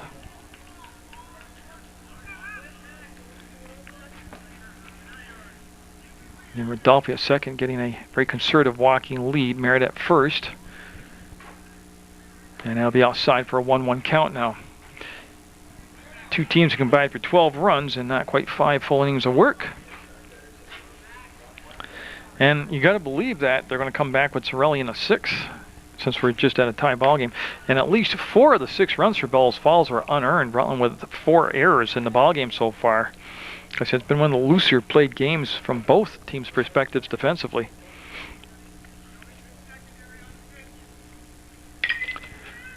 That's going to be the third bobble around. He'll get the one out. He'll show the ball, and yet they get tangled up as Rodolfi went in clean on the slide. Whitcomb will get the force out, so that's going to be a fielder's choice. And now Aaron Bloomer up. Yeah, and Aaron Bloomer has doubled, scored a run, flied out to the shortstop, been hit by a pitch and scored a run. So he's scored 2 runs today, and he's got a base hit. He's got Merritt at second, Dorian at first, and the pitch up the middle, and it looks to be catchable. It'll be made by Beebe, and that'll be the inning. No run scored. Will stay tied at 6, going into the 6th from St. Peter's Field on PEGTV. So in the 6th, they'll be right in the heart of the order. The number 3, number 4, number 5 batters is going to be Beebe, Marcucci, and then Russell due up for Bellows Falls. And it is Mike Sorelli back on the mound to start the 6th. I said 4 of the 6 runs unearned by Bellows Falls. That one high and tight. And ball 1. Defense staying the same with Jeff Bloomer at third, Chad Ryan at short. Matt Merritt remains at second base. Zach Aquistapase is at first. Sereno's in left. Dorian in center, and Rodolfi in right. And the leadoff batter hit by the pitch. That's the 4th batter between the two teams. They've been hit by a pitch. And now Marcucci.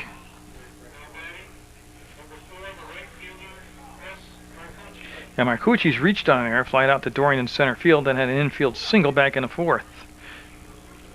Bellows Falls and Rutland in a 6-6 game. Shows small ball, now it'll be foul ball.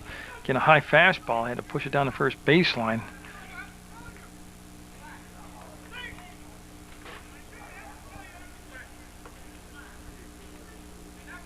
Tell you what, both coaching staffs in playoff form today.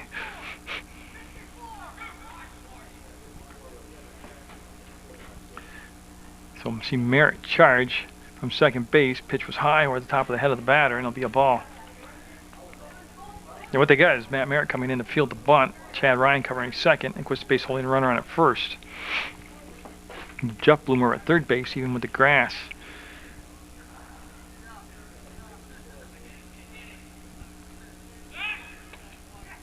Yeah, close play at first. And that was number 10, Beebe, heading back in there head first on the slide.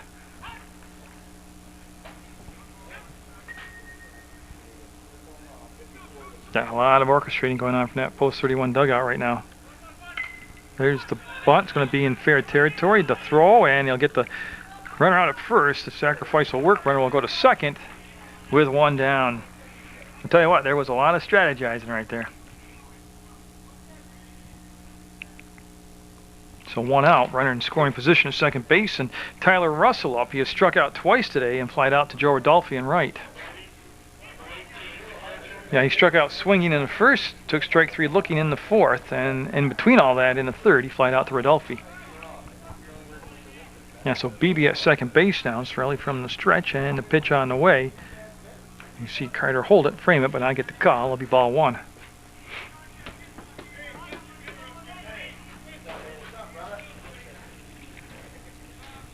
And Sorelli trying to work himself out of another jam. That's going to be up the middle to Merritt. He'll backhand it, look to first, and get him. Runner will move to third, but 2 down now for Bellows Falls. They have the lead run at third base with 2 down.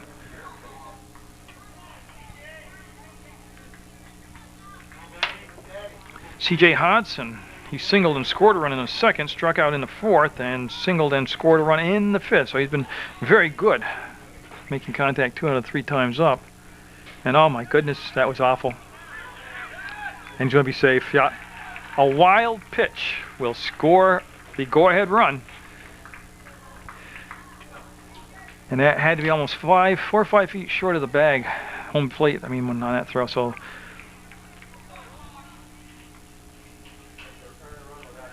Yeah, a hit by the pitch, a sacrifice, and then the wild pitch. Oh, on the helmet.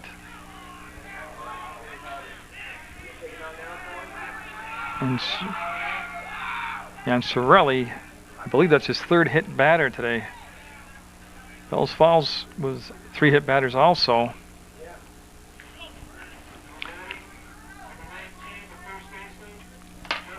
I'm just going through the book real quickly here. He hit a batter in the second inning. He's hit 2 batters this inning, so yeah, that's 3 hit batters now by Sorelli, and here comes Coach Sorelli. As Bellows Falls with that 7-6 lead in the 6th. Talking to the catcher Ryan Carter and to Mike Sorelli, and there are 2 down. Let's see if he's trying to milk it out of the inning here.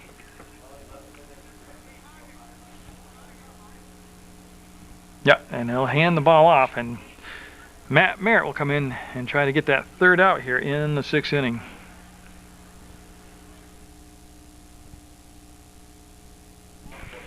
So Justin Spalding will be the first batter that Matt Merritt will face. Again, Bellows Falls reclaiming the lead at 7-6 here in the top of the 6th. They have a runner at first base, 2 down, and the pitch will be called a ball. Came in low below the knee. Ben Blanchard, the shortstop, on deck. And Spalding's been hit by a pitch. He's walked, and he has laid down a sacrifice bunt. Going to be a swing and a miss, or swing and a foul ball straight back. Just did miss getting a good chunk of it. It'd be a 1-1 count. Yeah, so Mike Sorelli will go 6+ innings, 6 2/3, and he's given up 3 earned runs. 4 of the 7 runs unearned for Bellows Falls out there. His team committed 3 errors behind him.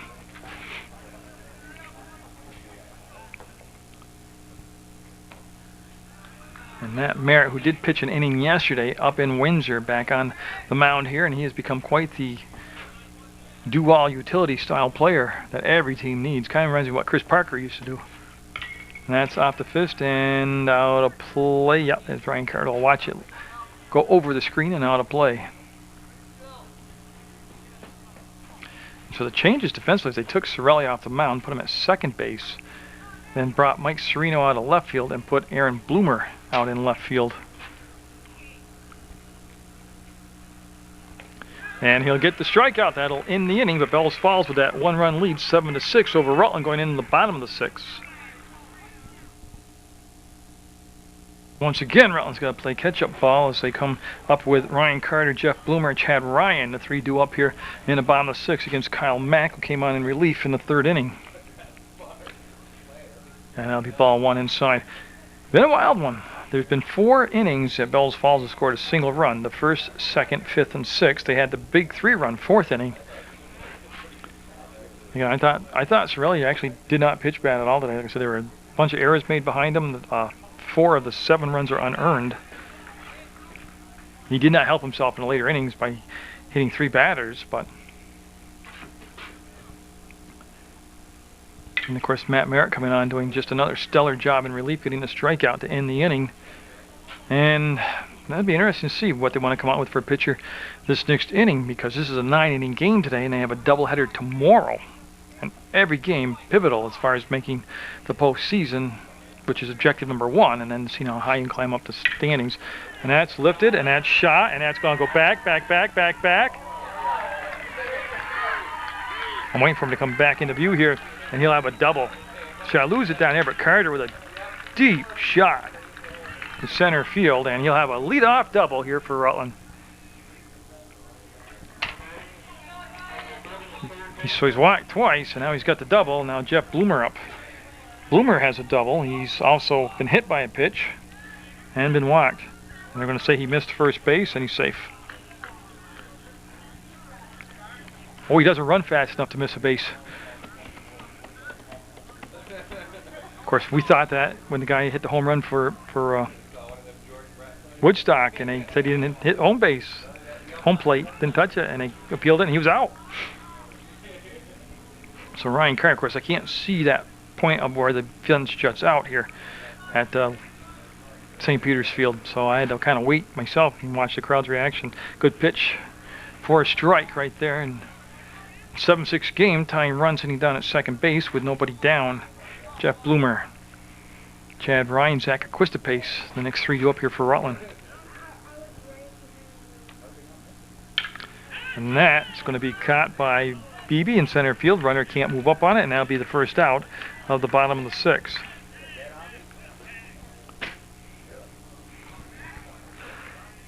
So a solid hit, but Bloomer hit it right at the center fielder, and Justin Beebe hardly had to move to make the catch. That's a Chad Ryan up now. He has had a single, which became an RBI single, and then he has also grounded out to the third baseman. And he was safe last time up in the 4th on a fielder's choice. And there's strike 1 called. So yeah, and tell you what, just like I said, both teams in a must-win today. That's what made this to me. This is just a playoff game already. And it's been played like one, coached like one. A lot of jockeying back and forth strategy-wise. Every play magnified on its outcome. Kyle Mack on the mound. And Tyler Russell behind the plate, number 18, doing the catching. And Tyler Russell did a nice job right there, diving out and grabbing that and keeping the runner at second base. So that'll push the count now to 2 balls, 1 strike. That website for Channel 15 is www.pegtv.com, PEGTV. You can go there and you can get scheduling information about when events are aired, and also you can click on the video on demand. That's got a chance to go up the middle. It's up the middle, and Carter waved home. Here comes, nope, they're going to hold him up. And the runner, good running behind the plate. Chad Ryan on the throw through took second base. Nice job by Ryan. So he'll have a single, take second on the throw. That takes him out of the traditional second play, a double play, I'm sorry, and brings it first and second with 1 out for Zach Aquistapace. And Aquistapace 0 for 3 today. He has struck out twice and flied out. And see if they give him a steady dose of curved balls, breaking balls. That's been his Achilles heel this year, has been the breaking ball.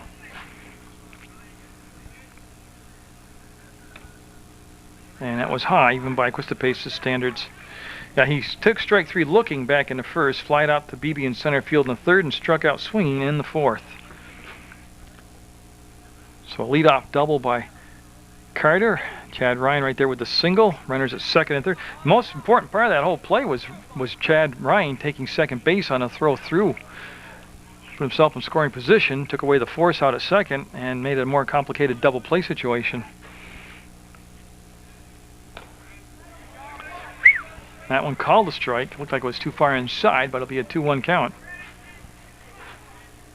And Mike Sorelli, in my book, he still should be up next. He is on deck.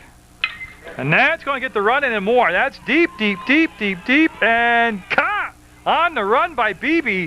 And that will tie the game up at 7. Chad Ryan will go to third base, and Equistapase with a sacrifice fly. And I mean, that ball was just launched, and a nice job by Beebe with the tracking of the ball, making the catch.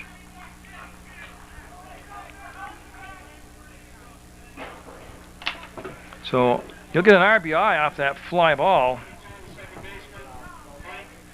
So Mike Sorelli up. He has had a triple, scored a run, flied out to right field twice. He's got the go-ahead run sitting down at third base. 7-7 in the bottom of the 6th. And that will be a strike. So Kyle Mack was very relieved to see that ball stay in the park. That about the deepest part of the park too he could hit it to. That's up, and Beebe looks to have it. He'll be called off, actually. Number 4 coming over is going to be Marcucci. He'll make the catch, but we are tied up at 7 going into the 7th from St. Peter's Field. Ben Blanchard up, and he'll be looking at Matt Merritt's first pitch. He'll grind it down to Sorelli. He'll stay down on the ball, and 1 down on that 4-3 ground out.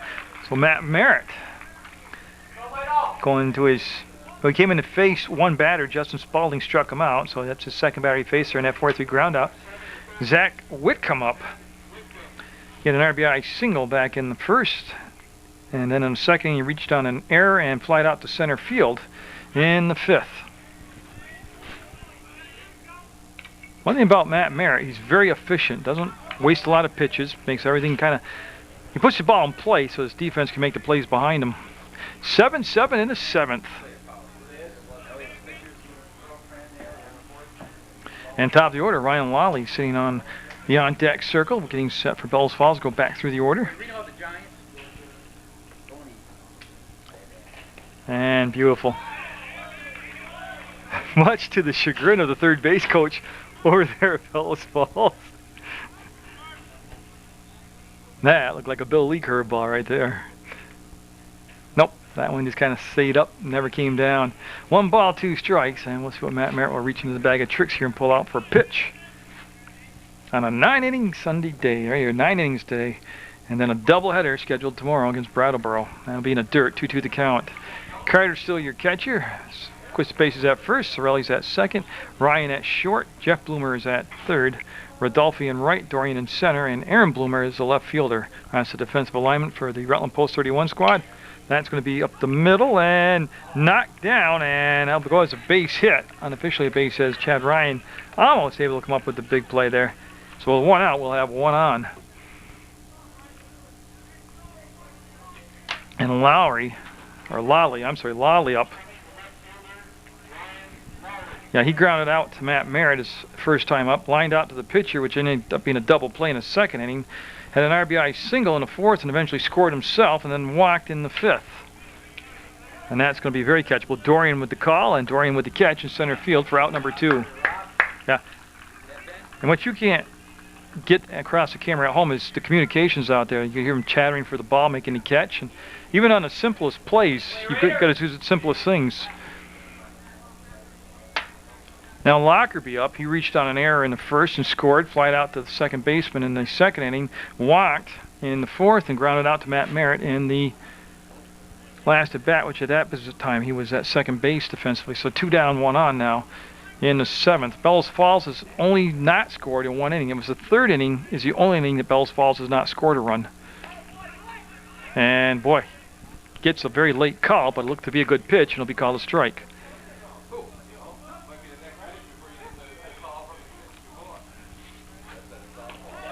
And a swing and a miss for a 1-2 count now. So Matt Merritt already with 1 strikeout since coming in the 6th. Looking to end the inning here in the 7th. Got the plate but low, and I'll push it now to a 2-2 count. The on-deck batter, of course, is Justin Beebe, the center fielder.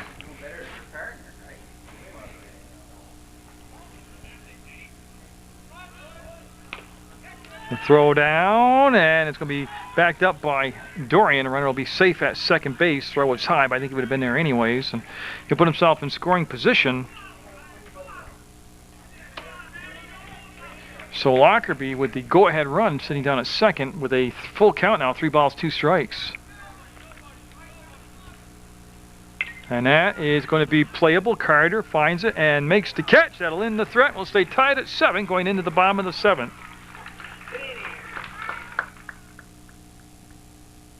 That was only the second time that Bellows Falls came out of an inning without a run scored. So we're getting down to crunch time now. We're in the bottom of the 7th, 7-7 to score, and everybody's got to win the game. Rodolphe, Merritt, and Dorian do up here against Kyle Mack.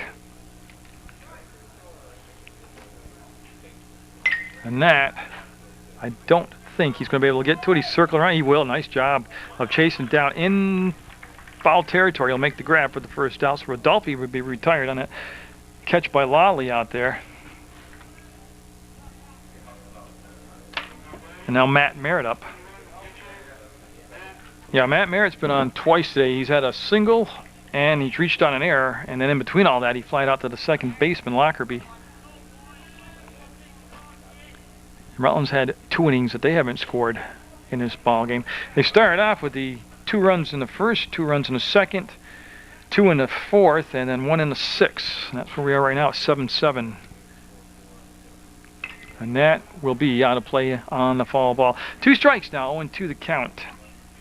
Rutland was just using the 2 pitchers so far to this point. Mike Shirley went 6 2/3 plus innings.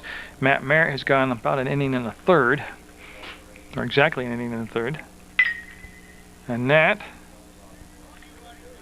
looks to be like a made catch. Yeah, you can see him fading toward that fence, and that'll be Marcucci that'll make the catch for the second out here of the 7th.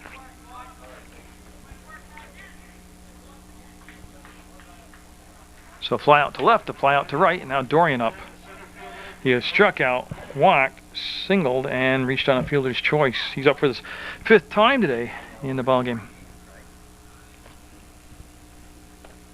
And that will catch the plate but low for a ball and a good eye there by Dorian. Yeah, so 2 down in the 7th and a 7-7 ball game. Got that playoff feel about it, that playoff tension in the air, and both teams jockeying for making the playoffs first of all, and second of all doing the best they can as far as position themselves as high a seeding as they can get. Good pitch right down the middle of the plate. Now Rutland on a 3-game winning streak. They defeated Fairhaven 4-2, then took a twin bell against Windsor yesterday. And they'll just miss inside. Again, Dorian with a good eye. And 3 balls, 1 strike to count. 2 down, and Rutland looking to get a base runner on there with 2 outs.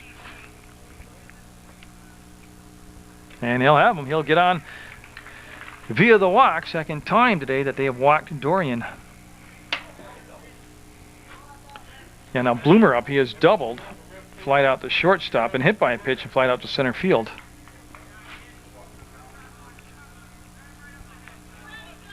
So Kyle Mack trying to avoid a 2-out run here. He's got the first 2 outs on fly balls. And the throw to first, and Dorian back safe. He's being held on defense over there by Justin Spalding, number 19. Kyle Mack with Aaron Bloomer at the plate and Ryan Carter on deck. So yeah, they're at the power part of the order, and again, worried, he should be. He's very worried about Dorian over there at first base. Of course, he's also got to realize he's got the 3rd out at the plate. He can take care of business himself from the mound. He's going, and the throw down, he's going to be safe. Of course, perfect time to pick the run after they threw over twice to first base. The odds were they weren't going to throw a 3rd time in a row over to third base, so he'll have the stolen base, puts himself in scoring position. Now Bloomer with a chance to give Rutland the lead back. Each team has, at various times today, had the lead. And he'll watch that all the way outside for a ball. And don't be surprised here, too, that they wouldn't relax off, but don't be surprised to see Dorian take and steal 3rd.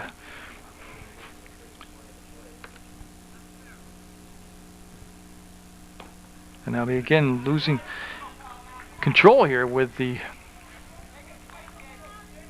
first 2 outs, and then he walked Dorian, and he's behind in the count here to Bloomer.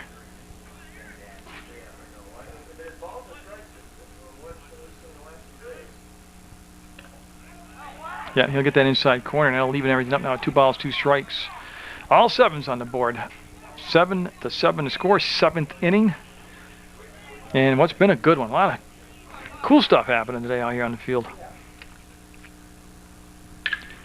And that could be over the head. You see Lally going back, and no, he's going to make the grab for the third out. We will go to the 8th inning, tied up at 7 in Legion baseball action from St. Peter's Field. Inning, you're going to look at number 5 batters, Beebe, Marcucci, and Russell due up against Matt Merritt, who'll start things off with a ball. We're in the 8th, scheduled for at least 9, and we could be doing a little overtime today as we've got a 7-7 ball game. Each team held scoreless in the 7th inning, and that's going to be a foul ball down the third baseline. And again, just to recap the scoring for you, Bellows Falls trailed 2-1 at the end of 1 inning of play, trailed 4-2 at the end of 2, and then took a 5-4 lead at the end of the, first half of the 4th. That's going to be a foul ball. Rutland responding with 2 runs in the bottom by the 4th to take a 6-5 lead. And Bellows Falls with a single run in the 5th, tied at 6. Each team with a run in the 6th, tied at 7. Mike Sorelli, the starting pitcher for Post 31, went 6 2/3 innings, gave up 3 earned runs, 4 unearned runs were scored during his tenure out there. Matt Merritt has come on. He's pitched an inning in the 3rd so far of shutout relief. And that's going to be hit slowly to Chad Ryan, and he'll have to eat it. Yeah, that was just one of those little slow hit balls. And I'll put the go-ahead run on at first base.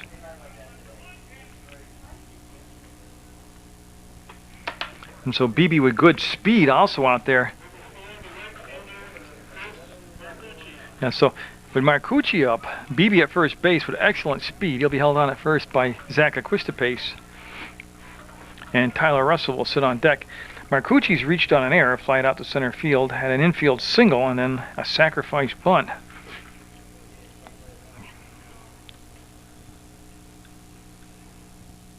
We're going to I thought they were always going to, but they will stick with Matt Merritt as he's looking at Chris Marcucci up.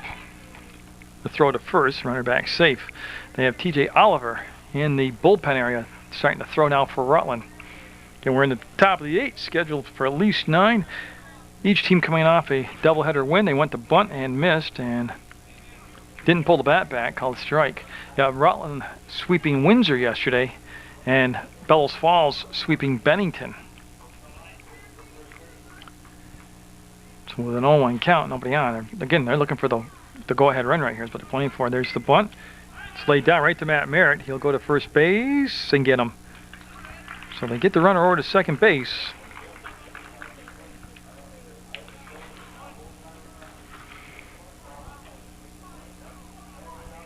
I'm just filling out the book right here, sorry. So runner second, one down, Tyler Russell up. Yeah, Russell 0 for 4 today. He struck out twice and flied out to right field and grounded out to second base. So he's having an 0 for 4 day right now. He's got the go-ahead run sitting down at second base, and that pitch will be low for a ball. Yeah, Russell will have on deck behind him C.J. Hodson, who's been one of the hotter batters today for Bellows Falls. Oh, good stop by Carter. Nice job by Carter. And of course, they're trying to, that visit to the mound was to buy some time to get Oliver a chance to loosen up. But also, what Matt Merritt wants to do here is just do what he does best. Throw strikes, let him put the ball into play. That's going to be down to Sorelli. He'll bobble from his knees, make the throw, and get the out. Runner does take third, and 2 outs now. And Sorelli fought that one all the way through, but stayed with it and got the out. So 2 down now. And a go-ahead run sitting down at third base, and C.J. Hodson up. Yeah, Hodson has been on base 3 times today. He has 2 singles, been hit by a pitch, and he did strike out in the 4th. So, if you go through the order, he is the hottest batter in the lineup right now for Bellows Falls, and he's up with a chance to give him the lead. A 7-7 game in the top of the 8th, 2 down, and Matt Merritt gets him to pop up, and Aquistapace zeroing in on it, and he'll make the grab, and they're going to strand the runner at third base. We'll go to the bottom of the 8th, still tied at 7. So Travis Medor is a new right fielder out there for Bellows Falls, and a new pitcher was the left fielder. He's now on the mound. That's Ryan Lawley. Tough order to ask. He's going to face Ryan Carter, the first batter due up for Post 31, followed by Jeff Bloomer, Chad Ryan. Of course, Carter had that booming double his last time up. We're tied at 7, bottom of the 8th. And Ryan Carter, kind of guy that can give Rutland the lead with one swing of the bat. We'll watch that fastball come right down the plate at the knee for a strike. So it goes to 2 balls and 1 strike. Now Carter is flat out to left. He's walked back-to-back times and then doubled. And that'll be a foul ball. I'll play. And they'll make it a 2-2 count now. And a very tension-filled 9-inning ball game today. I said the playoffs started for Rutland after they lost to Woodstock. That'll be a rising fastball tailed up and away out of the strike zone. Full count now to Ryan Carter. Because he's walked twice already today. And the pitch. Ball 4, and he'll have 3 walks.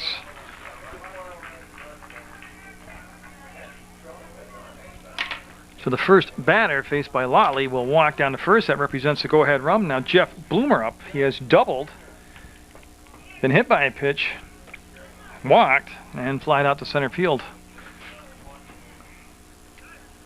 And so Lotley, with good velocity on all those pitches, just got him getting reeled in back into the strike zone. And tried to bunt and falls back out of play. Oh yeah, in the bottom of the 8th, all you're trying to do is get that. You want to get as many runs as you can, but right now you're playing to get the lead run and close it out in the 9th. Chad Ryan awaits on deck, and then Aquista Pace next.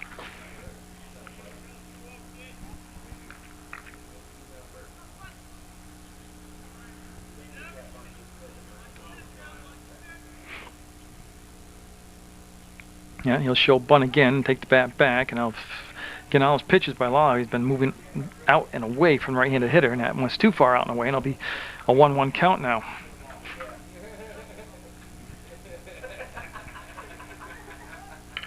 And boy, again, trying to go down the first baseline. So now he's got 2 strikes on him. It'll be interesting to see if they keep the bunt on. It's not automatic anymore that they take the bunt off with the 2 strikes.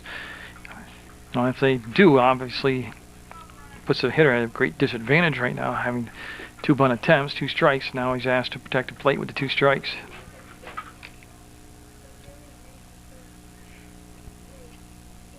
And he'll foul it out of play. So got good defensive swing right there with 2 strikes on him. Carter led this inning off with a walk. He sits down at first base. Bloomer with a 1-2 count, trying to lay a bunt down twice. That's how he got in the hole at 1 and 2. And a new pitcher, Ryan Lawley. The left-hander out there. And boy, a little home cooking right there on a very close pitch on the inside corner. Very tough to watch with 2 strikes. That's a 2-2 count now. Lawley thought he had him rung up. Fouled off the fist, and it's going to be in play. It'll be caught for the out at first base. So in foul territory, Justin Spalding will make the grab, and that is a big out to get because the runner unable to advance off the bag. And now Chad Ryan up. Chad Ryan with a couple singles today. He's got 2 RBIs. And he's a tough guy to double up. Got that good speed down the line. Strike right down the pipe on the fastball. And you got to go back and look at this inning too. Now I don't know what's going to happen down the road in this inning, but failure to execute that bunt changes the strategy here. That'll be to the backstop, and that'll get Carter down to second base on the wild pitch.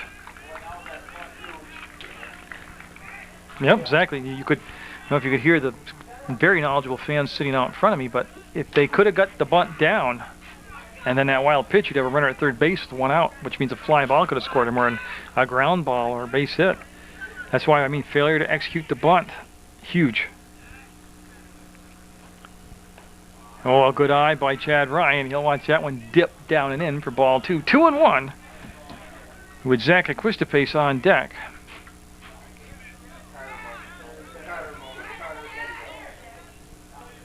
Ryan awaits the pitch from Lawley, and that'll be ball 3. Nice job of blocking that one in the dirt by Tyler Russell.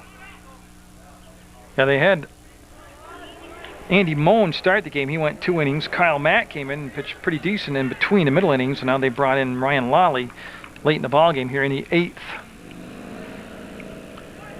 He allowed the walk. That allowed the base runner to get on. And boy, fastball. Again, that was good zip. It's location. Good location on that pitch. Full count. 3 balls, 2 strikes to Ryan.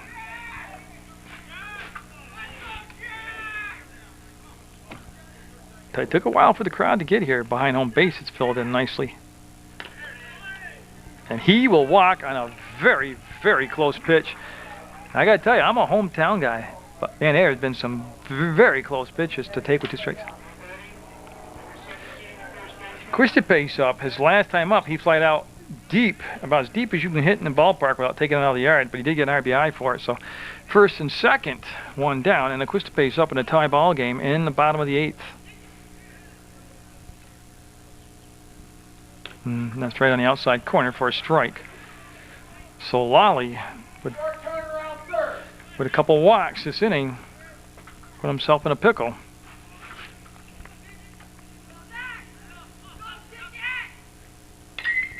And he'll be out of play. Took the swing at the pitch on the low outside corner. Fouls it off. 0-2 the count now, and Lally in control if he wants to throw him that breaking ball. 0-2 and see if he can get the 3rd time today. 3rd strikeout time today for Quistapes. He struck out looking in the 1st, struck out swinging in the 4th.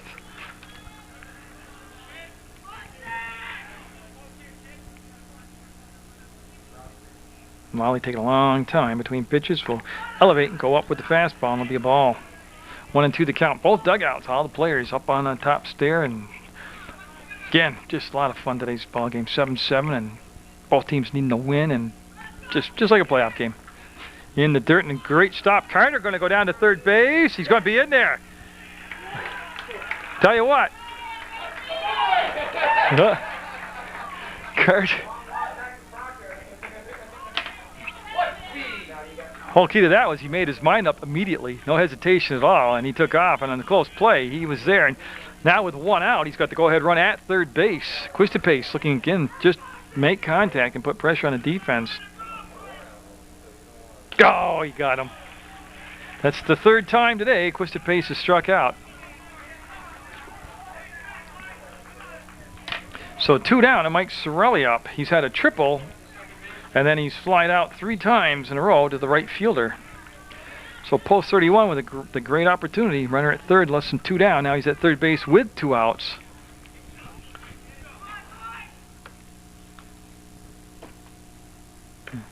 And Sorelli again will lay out that pitch, as all the other pitches have missed. It was outside and high.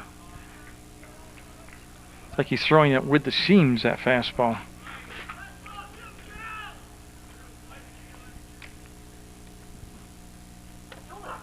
Yeah, and that'll be a ball. Tell you, trying to work himself out of a jam. And again, I'm a little surprised that Chad Ryan has not been given the steal sign. Just trying to either, if they concede the steal, it'll be at 2nd. And if they throw down, you can make something happen on that infield. Lally to the plate. Ball 3. So he's 1 pitch away from loading the bases up for Joe Rodolfi.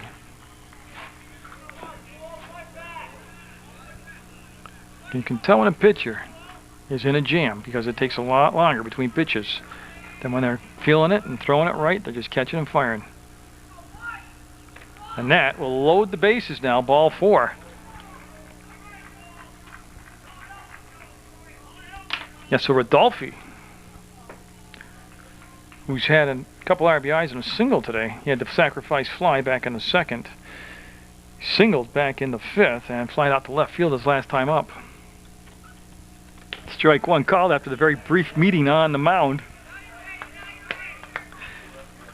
And Rodolfi with Merritt on deck, but right now Rodolfi's the story. That's going to be a 0-1 count on the strike. Lally, full windup, and the pitch inside, 1-1 to count. Yeah, Lally has walked 3 batters, and he's also had a strikeout here. And his walks, they were on some very, very close ball 4s. They could have gone either way on the call. That's going to be a slow hit grounder to 2nd base. Lockerbie to 1st. We're going to go to the 9th inning, all tied up at 7. They'll get out of the bases loaded jam here in the bottom of the 8th. In the order, Matt Merritt. Mountain with the bases loaded, and boy, the leadoff batter on. Hit him with the pitch. So the go-ahead run down at first base on the fourth batter, hit by a pitch by post 31 pitchers today. Oh, I mean, the logical play here by Ben Blanchard would be to bunt the man over to second base. You're playing for one run. They're bringing Bloomer and Jeff Bloomer in at the corner very tight. Quistapace holding a runner on at first, and there's a strike called, low outside corner, and 0-1 count. Now remember Rutland in this situation in the bottom of the 8th, unable to execute the bunt, and ended up putting him in a position where they didn't score the go-ahead run. We'll see what Bellows Falls can do as far as executing the bunt. That's going to be a beauty. Merritt will go to first and get the out. It's really with the coverage, but the go-ahead run down at second base now.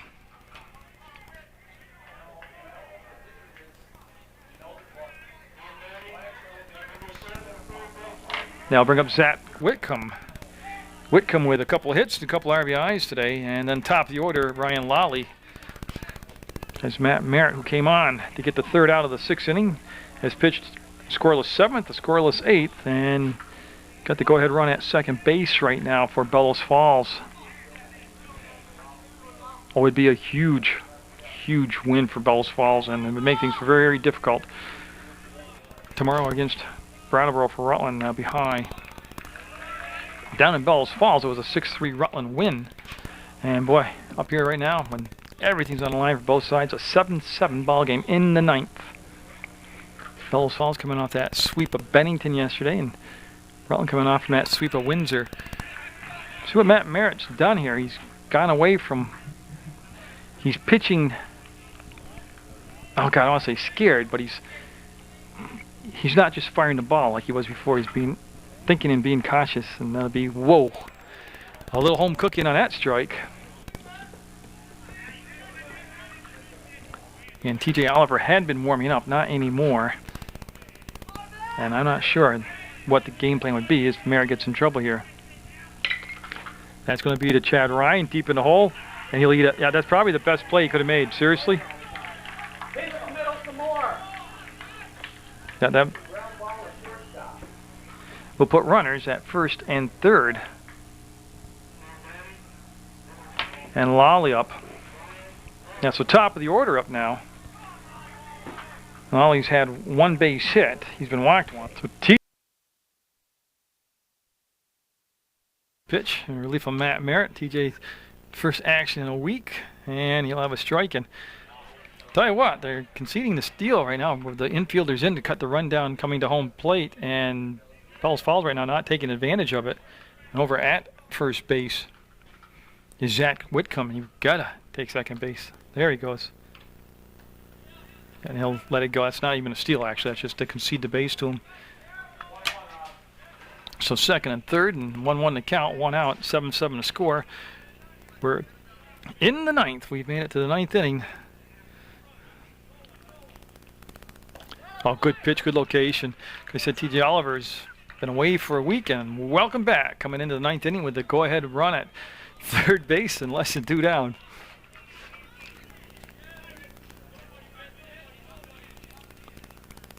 He'll elevate the fastball and won't get him to chase it, and it'll be 2-2 the count. Like I said, on deck after Lally is Dave Lockerby. This whole inning started off with Matt Merritt hitting the leadoff batter. That's going to be up the middle and base hit. And at least one run coming in, and that'll break the tie, 8-7, on a very slow hit ground ball up the middle. And Bellows Falls will take the 8-7 lead.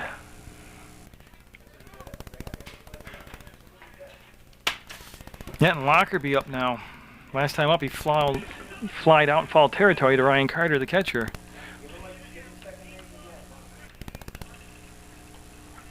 And again, they have Matt Merritt and Chad Ryan and on the infield grass. And yeah, they'll concede second base, which I just don't really agree with, but takes away the force out, takes away the double play, puts another runner in scoring position. That'll be high, and we'll have a 2-ball, no strike count. 8-7 in the 8th. Bellows Falls with the lead, and they have a chance to get some insurance runs, some padding runs right here.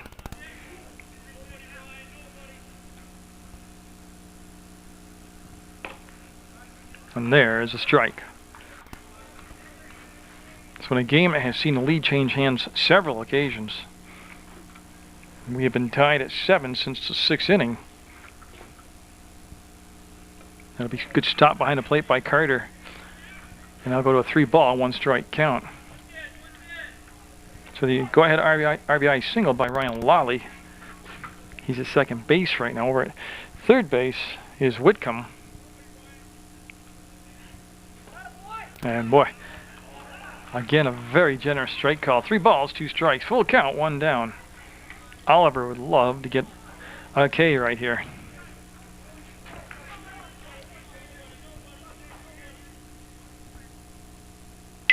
And that's going to be to Dorian, and he'll make the grab. They're going to tag up. They're going to hold up. Yeah, boy, great throw. Great throw. Great throw by Dorian. Smart decision to hold up. 2 down now.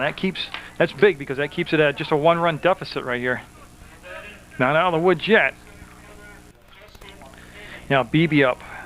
He had an infield singles last time up. Prior to that, he'd been hit by a pitch. Reached on a fielder's choice, grounded out to shortstop, and popped up to second base.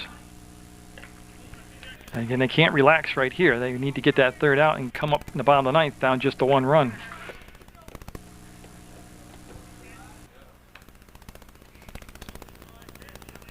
Oliver from the stretch will look at 3rd, and he's going to be high in the strike zone. He did catch the plate, but it was high.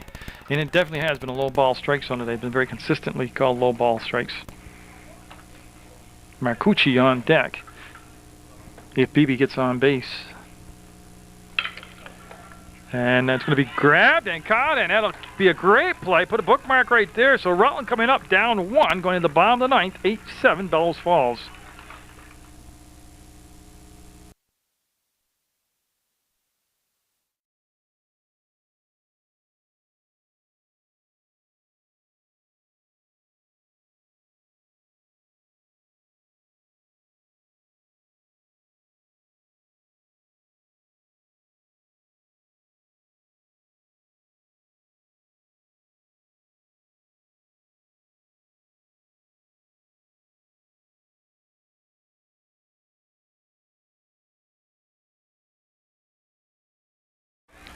So Lally, who came on in the 8th inning, looking for the win now in relief.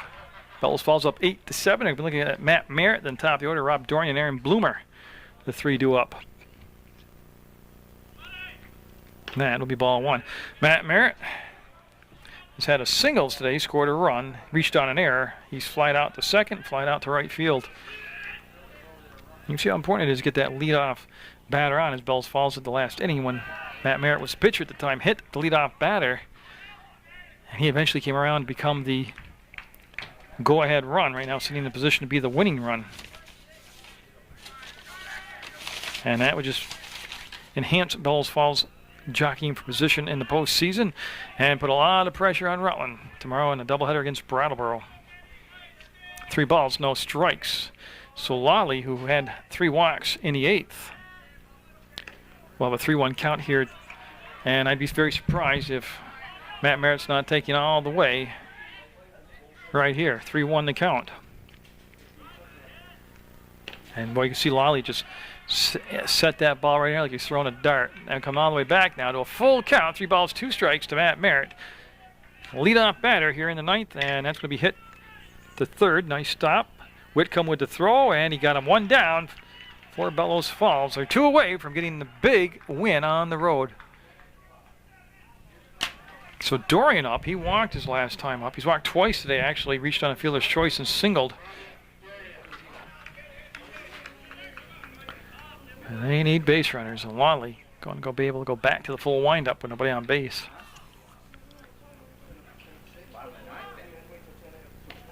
And that, the strike call at the knee on a good pitch.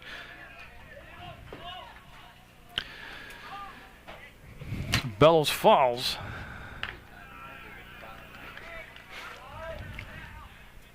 and Rutland, which have seesawed back and forth in the lead and actually went quite a distance, tied. And Lally, a great position right there, low outside corner. Dorian chasing it, and all of a sudden it's 1 ball, 2 strikes on Dorian with Bloomer on deck. Rutland with just 2 outs left on the evening. Fouled off with 2 strikes. Good defensive swing right there.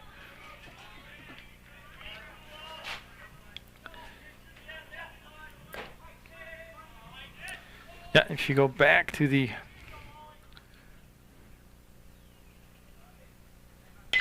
book and read it, that's going to be a base hit. That's going to put the tying run on at first base. So Dorian with a big hit stands at first base. Rutland had the bases loaded, couldn't get a run. Then they couldn't execute the bunt. Aaron Bloomer up. He's been started off with a bang, had a double and scored in the first inning, then flied out to the shortstop, got hit by a pitch and scored in the fourth, flied out to center and flied out to left. First time he's faced Lally though. And that will be a strike. Lolly's got velocity. He's definitely been able to throw the ball hard. He's just been hurt by the 3 walks. That's to center field, and Beebe makes the adjustment, comes in, and Rutland now with 2 down, and the tying run all the way over at first base. And they'll bring up Ryan Carter now with 2 outs. Rutland down to their final out. Carter today's walked 3 times and had a double. He's also scored a run. Well, fastball pitch here against a fastball hitter.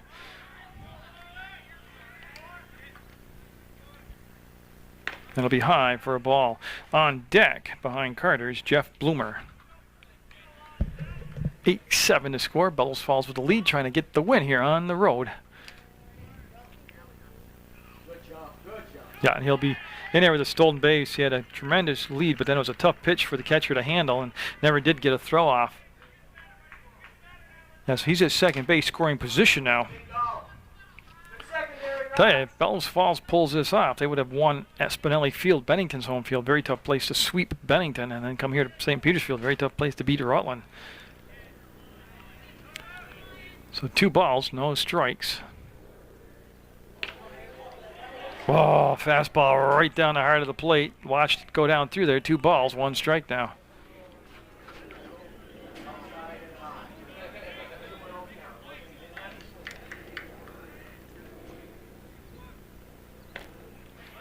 Well, I tell you, looked like the same pitch and everything, but called ball 3. 3 balls, 1 strike.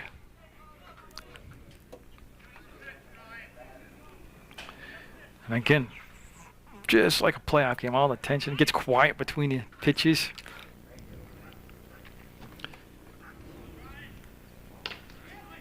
And that will go to a full count, and that's been a consistent call. That inside corner, 3 balls, 2 strikes, 2 down. Runner at second, 8-7, Bellows Falls. Bottom of the 9th, Rutland down to their final strike.